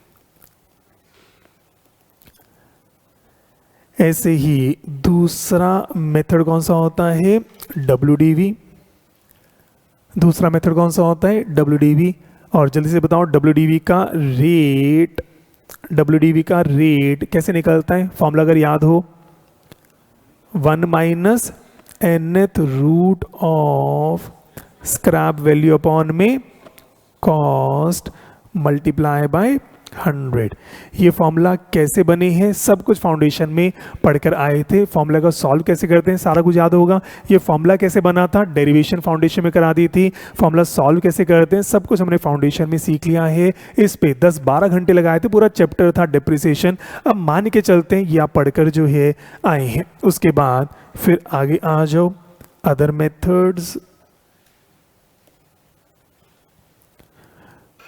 और जिन बच्चों ने फाउंडेशन नहीं पढ़ा या अच्छे से नहीं पढ़ा, मैं तो रिकमेंड कर सकता हूँ, टाइम हो तो मेरी फाउंडेशन की क्लासेस आप लेकर आप चेक कर लें। और आपको लगता है ज़रूरत नहीं है तो कोई दिक्कत नहीं, मतलब कंफर्टेबल चल रहा है, आपको लगता है मुझे फाउंडेशन भी पढ़ना चाहिए तो आप मेरी क्लासेस ले लें, ऐसा ज़रूरत नहीं है। मतलब उन बच्चों ने, जिन बच्चों ने मुझसे फाउंडेशन नहीं पढ़ा है या उन्होंने अच्छे से नहीं पढ़ा था। लो जी अदर मेथड पर आ जाए। For example production unit method, production unit method, ये सब फाउंडेशन में पढ़कर आ चुके हैं। तो बताओ जी यहाँ पे फॉर्मूला क्या होता है? हमने कहा cost minus scrap value divided by क्या होगा? हाँ जी, useful life in units, useful life in units to be produced in total multiply by, और मल्टीप्लाई कितने करेंगे? एक्चुअल यूनिट्स हर साल जितने आप प्रोड्यूस करें, तो यूनिट प्रोड्यूस्ड एवरी ईयर, और हर साल जितने जितने यूनिट प्रोड्यूस करते जाएंगे, जितने यूनिट प्रोड्यूस करते हैं उस हिसाब से डेप्रिसिएशन आ जाएगा। ठीक है जी, आई होप सबने कर लिया है। लो जी इसी पर एक सवाल सिर्फ फॉर्मेलिटी के लिए करवा देता हूं। Example number 6, example number 6, x limited purchased a machine, X Limited purchased a machine on 1st April 2025 for 5,20,000। ये सवाल शायद फाउंडेशन का ही है, एज इट इज रिपीट करवा रहा हूँ। X Limited purchased a machine on 1st April 2025 for 5,20,000. Estimated useful life 2 years. Estimated useful life 2 years. Estimated scrap value rupees 2,92,500. और फिर कह रहे हैं machine is expected to produce. Machine is expected to produce 1 lakh units. इस machine से 1 lakh unit बनेंगे. कह रहे हैं जी year 1 40,000 units, year 2 60,000 units.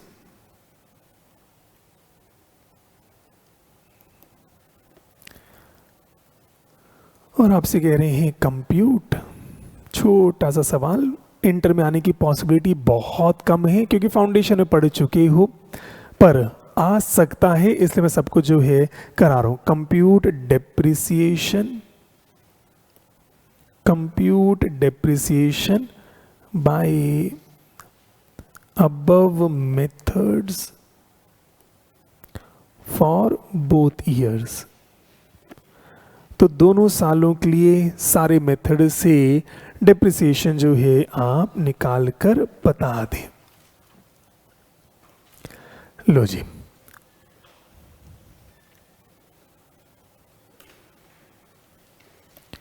Method 1.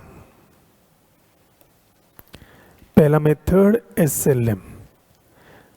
बताएं जी, मशीन हमने खरीदी है 1 अप्रैल 2025 में 5,20,000 की.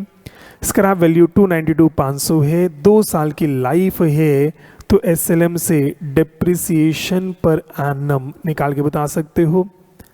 डेप्रिसिएशन पर एनम कैसे निकालोगे? हमने कहा जी 5,20,000 माइनस कितना, 292,500, 292,500 और कितनी लाइफ है?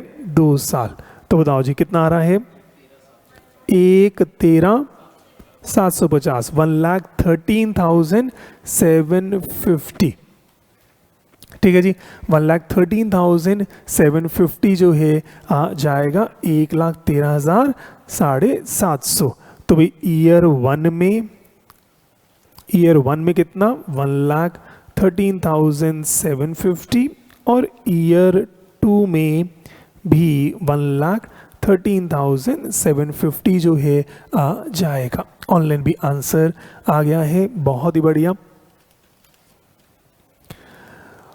ऑनलाइन बच्चा कह रहे हैं सर अगर सारे ही सब्जेक्ट में इंटरेस्ट आ जाए तो ये आपके लिए मुश्किल रहेगा, क्योंकि आप हमसे पढ़ रहे हो, आपको सारे सब्जेक्ट में इंटरेस्ट लास्ट तक आ जाएगा. ये कंपटीशन रहेगा कि आपको किस में, मतलब इंटरेस्ट सब में ही आ जाएगा. इतना तो मेरा मानना है कि एट दी एंड इस पूरे 1 साल के अंदर आपको सारे ही सब्जेक्ट में बहुत इंटरेस्ट जो है आने वाला है. तो आपको चूज़ करना थोड़ा सा मुश्किल रहेगा कि आपको अपना करियर अकाउंट से बनाना है कि लॉ में बनाना है कि टैक्स में बनाना है, कॉस्टिंग बनाना है कि FM में बनाना है कि ऑडिट में जो है बनाना है. पर हाँ, कहीं ना कहीं कॉलिंग होती है, वो सबका होता है. कहीं ना कहीं कॉलिंग आपको पता चल जाएगी, तो आप अब भी पढ़ते जाएँ. मेरा मानना है कहीं ना कहीं कॉलिंग जो है आ जाएगी. पर हाँ, ये बात भी सच है, मैं अपनी खुद की बात भी करूँ, मेरे को सारे सब्जेक्ट में ही इंटरेस्ट जो है आ गया था, और इतना इंटरेस्ट आ गया था मैं टीचर ही बन गया. कहने का कॉलिंग होती है, तो मेरे को सारे सब्जेक्ट से इंटरेस्ट आ गया था, इसलिए मैं पढ़ाना ही मैंने शुरू कर दिया और मैं कई सारे सब्जेक्ट जो है मैं पढ़ा रहा हूँ. तो इंटरेस्ट जिसमें आए आप आपकी कॉलिंग जो है उसके हिसाब से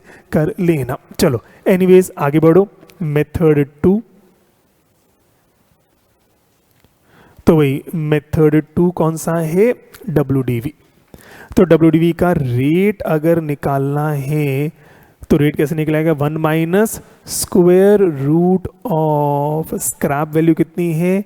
292,500, कॉस्ट कितनी है 5,20,000। कैलकुलेटर पे आपको रूट निकालना आता होगा, मल्टीप्लाई बाय 100 कितना आएगा 25%। ठीक है, आई होप रूट निकालना आपको सारे आते हैं। ठीक है जी, तो आपको स्क्वायर रूट निकालना आता है। फाउंडेशन में सारे रूट निकालने सीखे थे, square root, cube root, fifth root, 10th root सारे निकालने जो है आते। किसी ने फाउंडेशन नहीं पढ़ा कोई दिक्कत नहीं, रूट निकालना एफएम में फिर से आपको जो है सिखा देंगे, एफएम में आपको फिर से सिखा देंगे। तो फिलहाल एक बार आपको आता है, आप अच्छे से जो है कर सकते हैं। फिर आ जाए तीसरा मेथड 3। अच्छा, डेप्रिसिएशन रह गया सर, आप भी टाइम पास कर रहे हो। लो जी, तो भाई डेप्रिसिएशन, आओ जी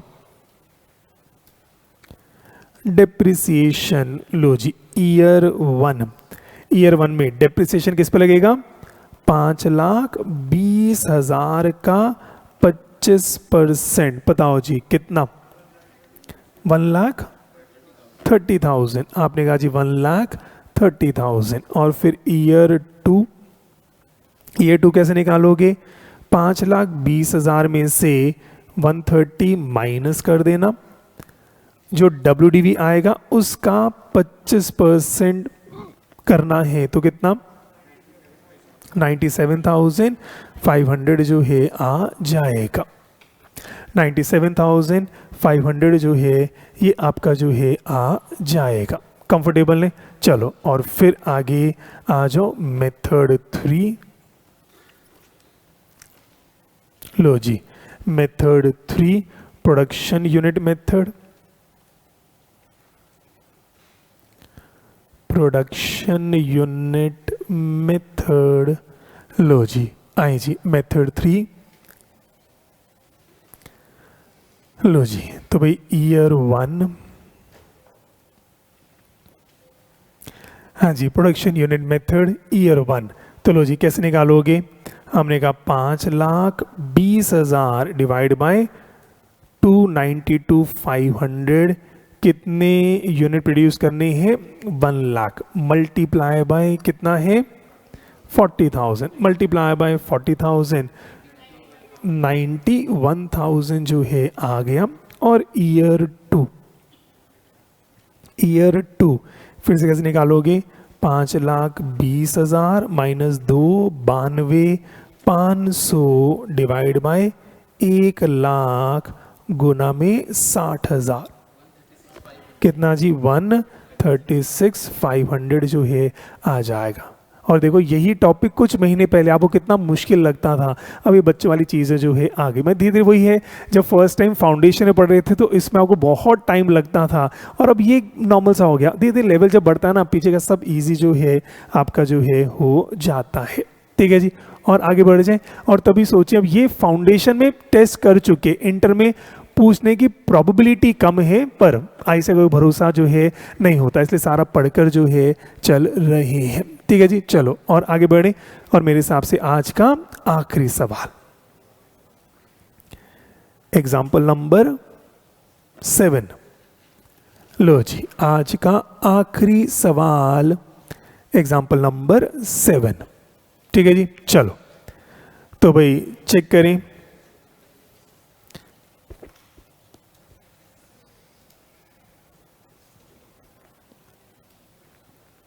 पच्चीस मिनट हैं तो छोटा कराऊं या बड़ा करा दूं?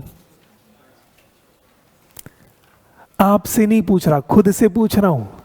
तुम्हारा बस चले, तुम तो चाहते हो सर ऐसा कोई इंसान मिल जाए, हमें बस आशीर्वाद मिल जाए, पास हो जाए बिना पढ़े नालायक।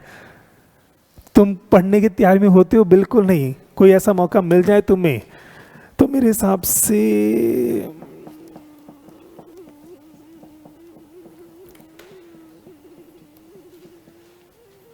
चलो बढ़िया सवाल करते हैं। लिखें जी ओपनिंग, हाँ जी ये सवाल पूरा होगा नहीं, है ना? और अगर मैं करा दूंगा तो फिर आप कहोगे सर बहुत जल्दी करा दिया है ना? हाँ वही आप कह रहे हैं सर, हाँ हम भी वही यही कहना चाह रहे थे, हम पढ़ना चाहते हैं, पर सर वही हम आपकी बात समझ रहे हैं सर, ये देखो पूरा टॉपिक नहीं होगा, इसलिए हम कह रहे हैं सर ठीक है आप छोटा ही करा दो। चलो ठीक है, फिर एक छोटा टॉपिक जो है लेते हैं। हाँ सर, चलो फाउंडेशन वाला ही टॉपिक ले लेते हैं। हाँ मुझे पता था ऑनलाइन आ गया सर, बस आज अब छोड़ ही दो सर, क्या छोटा क्या बड़ा सर, बस आज बहुत पढ़ लिया, आप अच्छे लग रहे हो, अब बस बहुत हो गया है ना। हाँ वही ऑनलाइन भर गया सर, बस अब आप छुट्टी कर दो। हाँ लो, अब चापलूसी शुरू हो गई सर, आप बहुत अच्छे हो, आप बहुत प्यारे हो, तुम्हारा बाबू नहीं हूँ मैं, चुपचाप पढ़ाई पर ध्यान दो, बहुत अच्छे हो, बहुत प्यारे हो। शुरू हो जाते तो मौका चाहिए तुम्हें नालायक। करो जी, चेंज इन, आ जाओ फाउंडेशन एक टॉपिक करेंगे, चेंज इन मेथड। फाउंडेशन का ही टॉपिक पकड़ लेते हैं, चेंज इन मेथड और चेंज इन एस्टिमेट। चलो जी, चेंज इन मेथड और चेंज इन एस्टिमेट। देखा पलटू सर, अभी तक अच्छे लग रहे थे, अब जज्बात बदल गए हैं। आओ जी, चेंज इन मेथड और चेंज इन एस्टीमेट, ये भी फाउंडेशन में जो है पढ़ा हुआ है। एस्टीमेट बदल जाता है, मेथड एसएलएम से डब्ल्यूडी कर लेते हैं, तो इसका इम्पैक्ट क्या रहेगा, प्रोस्पेक्टिव जो है रहेगा। तो भी लिख लो, कह रहे हैं the residual value, the residual value and useful life, the residual value and useful life of an asset। AS10 कह रहा है should be, AS10 कहता है हर साल यूजफुल लाइफ को आप चेक कर लो, हर साल रेजिडुअल वैल्यू को आप चेक कर लें। कह रहे हैं should be reviewed, should be reviewed at least, कह रहे हैं at least at the end of each financial year, at the end of each financial year। ठीक है जी, at the end of each financial year and depreciation should be calculated,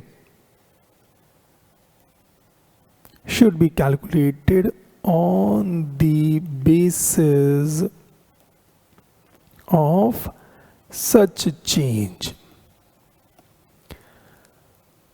on the basis of such change। Foundation की practice करते हैं। चलो जी, आज का आखिरी सवाल, इसी पर एक सवाल कर लेते हैं। एग्जाम्पल नंबर कौन सा रहेगा, 7। तो कह रहे हैं मेथड को चेंज कर लें, एस्टीमेट अगर बदलता है तो हर साल कह रहे हैं एटलीस्ट रेजिडुअल वैल्यू और यूजफुल लाइफ को तो आप चेक करते रहें, और जो भी बदलाव आए उसके हिसाब से रिवाइज्ड डेप्रिसिएशन जो है आपको निकालनी चाहिए। तो लो जी, आज का आखिरी सवाल करें जी। X limited purchased a machine, X Limited purchased a machine on 1st April 2015। तो मान लेते हैं 1 अप्रैल 2015 को एक मशीन जो है कंपनी ने खरीदी फॉर ₹10 लाख। 10 लाख की मशीन जो है खरीदी। कह रहे हैं एस्टिमेटेड यूजफुल लाइफ ऑन 1 अप्रैल 2015 वो कितना था जी, 10 साल। तो जिस दिन मशीन खरीदी थी उस दिन हमें लगता था लाइफ कितनी है, 10 साल। उस दिन हमें लगता था लाइफ कितनी है, 10 साल। कह रहे हैं estimated scrap value, estimated scrap value, उस दिन स्क्रैप वैल्यू हमने एस्टिमेट करी थी कितनी, 50,000। और कह रहे हैं आफ्टर 5 years, 5 साल तो ये काम चला. After 5 years the useful life, after 5 years the useful life was reviewed and it was found that machine can be operated for 8 more years. वैसे तो लाइफ कितनी थी, 10 साल. 5 साल में यूज करने लगा कि अभी भी 8 साल और चल सकती है. तो 5 साल हमने चलाई और लगा अब 8 साल और चल सकती है. And scrap value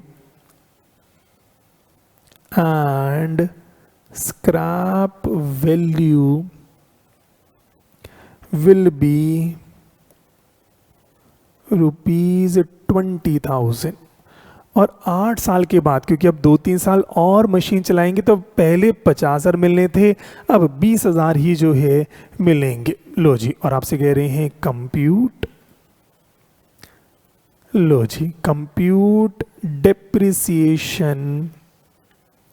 compute depreciation for all years using SLM method.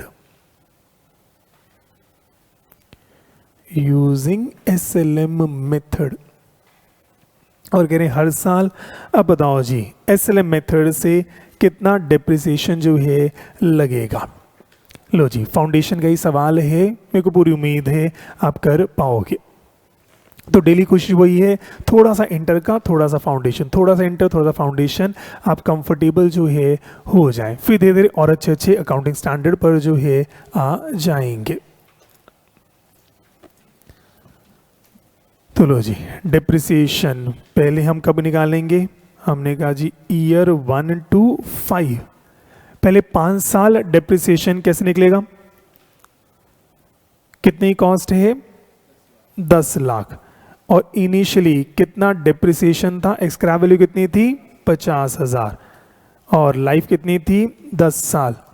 तो भाई डेप्रिसिएशन हमारा कितना हो गया, 95,000 पर एनम. तो पहले तो 95,000 पर एनम, पहले साल, दूसरे साल, तीसरे साल, चौथे साल, पांचवें साल, 5 साल तक तो 95 लगाएंगे. उसके बाद फिर मुझे बताओ क्लोजिंग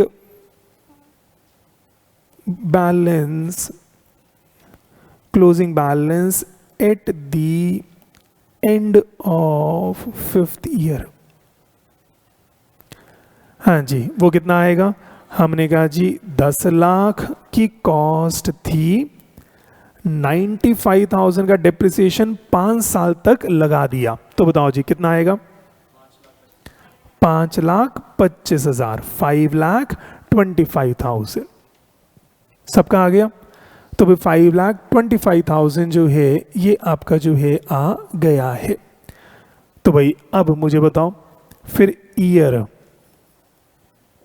6 से लेके 8 साल, तो 6, 7, 8, 9, 10, 11, 12, 13, 13 साल तक अब डेप्रिसिएशन कैसे लगाओगे, 13 साल तक डेप्रिसिएशन कैसे लगाओगे, हमने कहा जी 5,25,000. अब ये बुक वैल्यू है, अब स्क्रैप वैल्यू कितनी, 20,000. स्क्रैप वैल्यू कितनी जी, 20,000.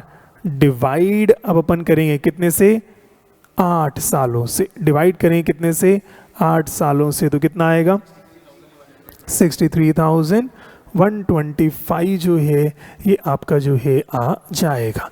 तो पहले 5 साल 95,000 पर एनम डेप्रिसिएशन, उसके 8 साल 63,125 की डेप्रिसिएशन जो है हमारी आ जाएगी. ठीक है जी, यहाँ तक किसी को कोई भी डाउट हो, यहाँ तक भी सारा ठीक चल रहा है. चलो फिर एक सवाल और करा देता हूँ, टाइम अपने पास है, सिर्फ रेट निकालना कर ले, टाइम पास है और कुछ भी नहीं है. मैं बड़ा सवाल नहीं करा रहा, मेरे को पता है बड़ा, मेरे को जनरल एंट्री फाउंडेशन करानी थी, पर मेरे को लगता है उसमें तो मेरे को हाफ एन आवर 45 मिनट लगेंगे, उसका कराने का मन नहीं है। और हाँ, उतना टेक्निकल टॉपिक नहीं, एक सिंपल सा WD का रेट कर लेते हैं, एक सवाल उस पर भी। तो भाई आज का चलो आखिरी सवाल, एग्जाम्पल नंबर कौन सा, 8। हाँ जी, कोशिश मेरी वही है, मेरी आत्मा जो है ना पहले क्लास छोड़ने में बहुत मुश्किल जो है हो जाती। हाँ जी पूछिए। पिछले टॉपिक में हमने PPE में बिल्डिंग खरीदी, हमने ब्रोकरेज दी,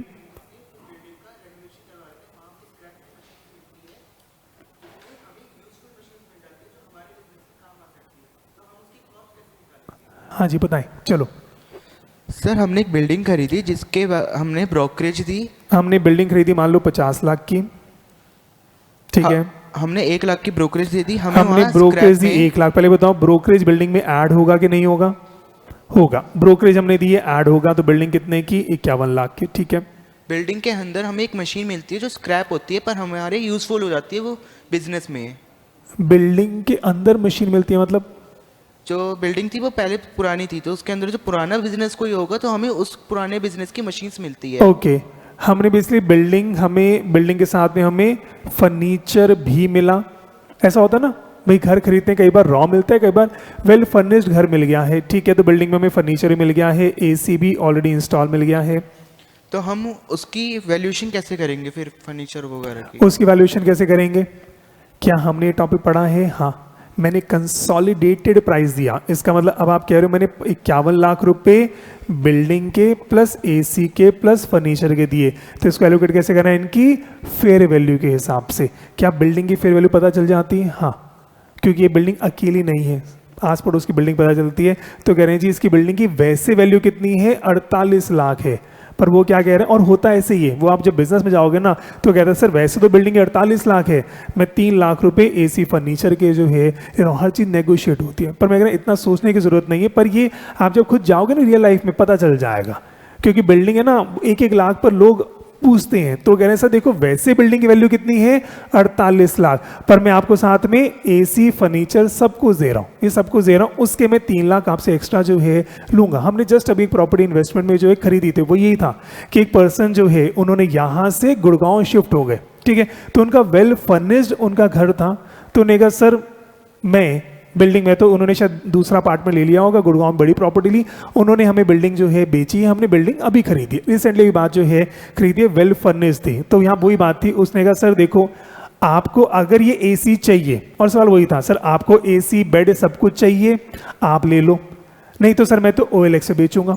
सर मैंने तो अपने नया घर लिया है, मैंने नया घर लिया है, मेरे को सर AC फर्नीचर बिल्कुल नहीं चाहिए। वो यही बात हुई थी, सर देखो बिल्डिंग तो कितनी है? 48 लाख की, ऐसे मान लो बिल्डिंग कितने की है? 48 लाख की है। सर अब AC फर्नीचर भी आपको चाहिए, नेगोशिएट कर लेते हैं, ठीक है।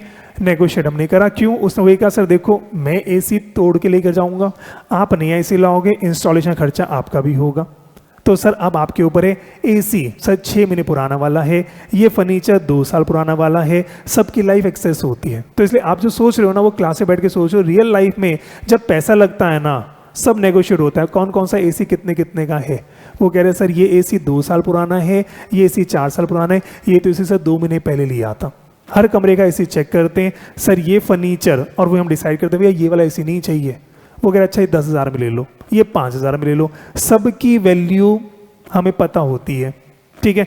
कंसोलिडेटेड हो गया, और उसके बाद भी अगर नेगोशिएट कर दिया, मैंने कहा चल यार अब 45 में फाइनल कर दो, तो वो इसी वैल्यू पर क्या होगा? एलोकेट हो जाएगा। पढ़ लिया AS 10 में, ठीक है। किसी को और कुछ पूछना हो? मैंने कहा हर चीज आप जिसमें पैसा लगाने जाओगे ना, एक एक AC पर नेगोशिएट हो, भैया ये 10 साल पुराना AC है, ले जाओ, हमें नहीं चाहिए, कोई खरीदार भी नहीं है, कह रहे रख लो फ्री में। ये सारी चीजें जो है होती हैं, ठीक है। चलो तो भाई आप चेक करें जो भी आप खरीद रहे हैं, अगर सिर्फ बिल्डिंग खरीदी है, बिल्डिंग की कॉस्ट, अगर आपने बिल्डिंग के साथ फर्नीचर AC सब लिया है, सब की वैल्यू से वो जो कंसोलिडेटेड है उसको क्या करना है? अपने को एलोकेट जो है अपने को करना है। सवाल इसका था। कुछ बच्चे मुस्कुरा रहे हैं, सर अब टाइम हो गया, मैं समझ गया, कई बच्चे मुस्कुरा रहे हैं, कई बच्चों ने इसको दुआएं दी। तेरे डाउट के चक्कर में हमारा एक सवाल बच गया है। कह रहे सर अब टाइम हो गया, अब हम ना पढ़ते सर, अब हाँ ऑब्वियसली 6 मिनट का तो मेरा सवाल जो है नहीं है। तो बच्चा कह रहे सर अब हो गया, हमें जितना पढ़ना था हमने जब पढ़ लिए, भगवान इसको लंबी उम्र दे 100 साल की। हाँ यहीं से वो जो दुआई थी, भगवान इसको लंबी उम्र दे, है ना। हाँ उम्र उतनी दे जिसमें आपका स्वास्थ्य अच्छा जो है रहे, उससे ज़्यादा उम्र का कोई मतलब नहीं। जब तक आप खुश हैं उतनी उम्र आपको जो है मिल जानी जो है चाहिए। ठीक है, तो आज के लिए इतना ही रखते हैं। हमारा सिलेबस बहुत कंफर्टेबली चल रहा है, बहुत कंफर्टेबल चल रहा है। मेरा नॉर्मली डेली 1.25 घंटे मुझे पढ़ाना है और लगभग 70 क्लासेस में ये सिलेबस, जो पूरे इंडिया में मेरे हिसाब से और कोई टीचर जो है इतने कम पीरियड में नहीं कराता। जितना मुझे पता है पूरे इंडिया में हर टीचर 3-3.5 घंटे, और वो भी 100-125 क्लासेस, 125 क्लासेस 3.5 घंटे। मेरा तो टोटली 125 घंटों में इस स्पीड से विद कंसेप्ट विद कॉन्फिडेंस आपका जो है हो जाता है। ठीक है, चलो तो आज के लिए इतना ही। Thank you so much, keep smiling, god bless you. Okay, tata, bye bye. ठीक है, चलो आज का वही डेली अकाउंटिंग स्टैंडर्ड 2 AS2 का एक सब्जेक्ट 5 MCQ, बस वो करते चले जाना और जितना पढ़ाया उसको रिवाइज जो है आप कर लीजिएगा। जो भी डाउट है आप पूछते जाएं, उसे बहुत अच्छे से करते जाएं, कंसेप्ट को अच्छे से बढ़ाएं। पर हाँ, ज़्यादा ओवर थिंकिंग मत करना, कहीं ना कहीं आप अपने सवालों में ही उलझ जाते हो। पर अभी तक आप सब ठीक जो है चल रही है। ठीक है, चलो ओके जी, टाटा, बाय बाय।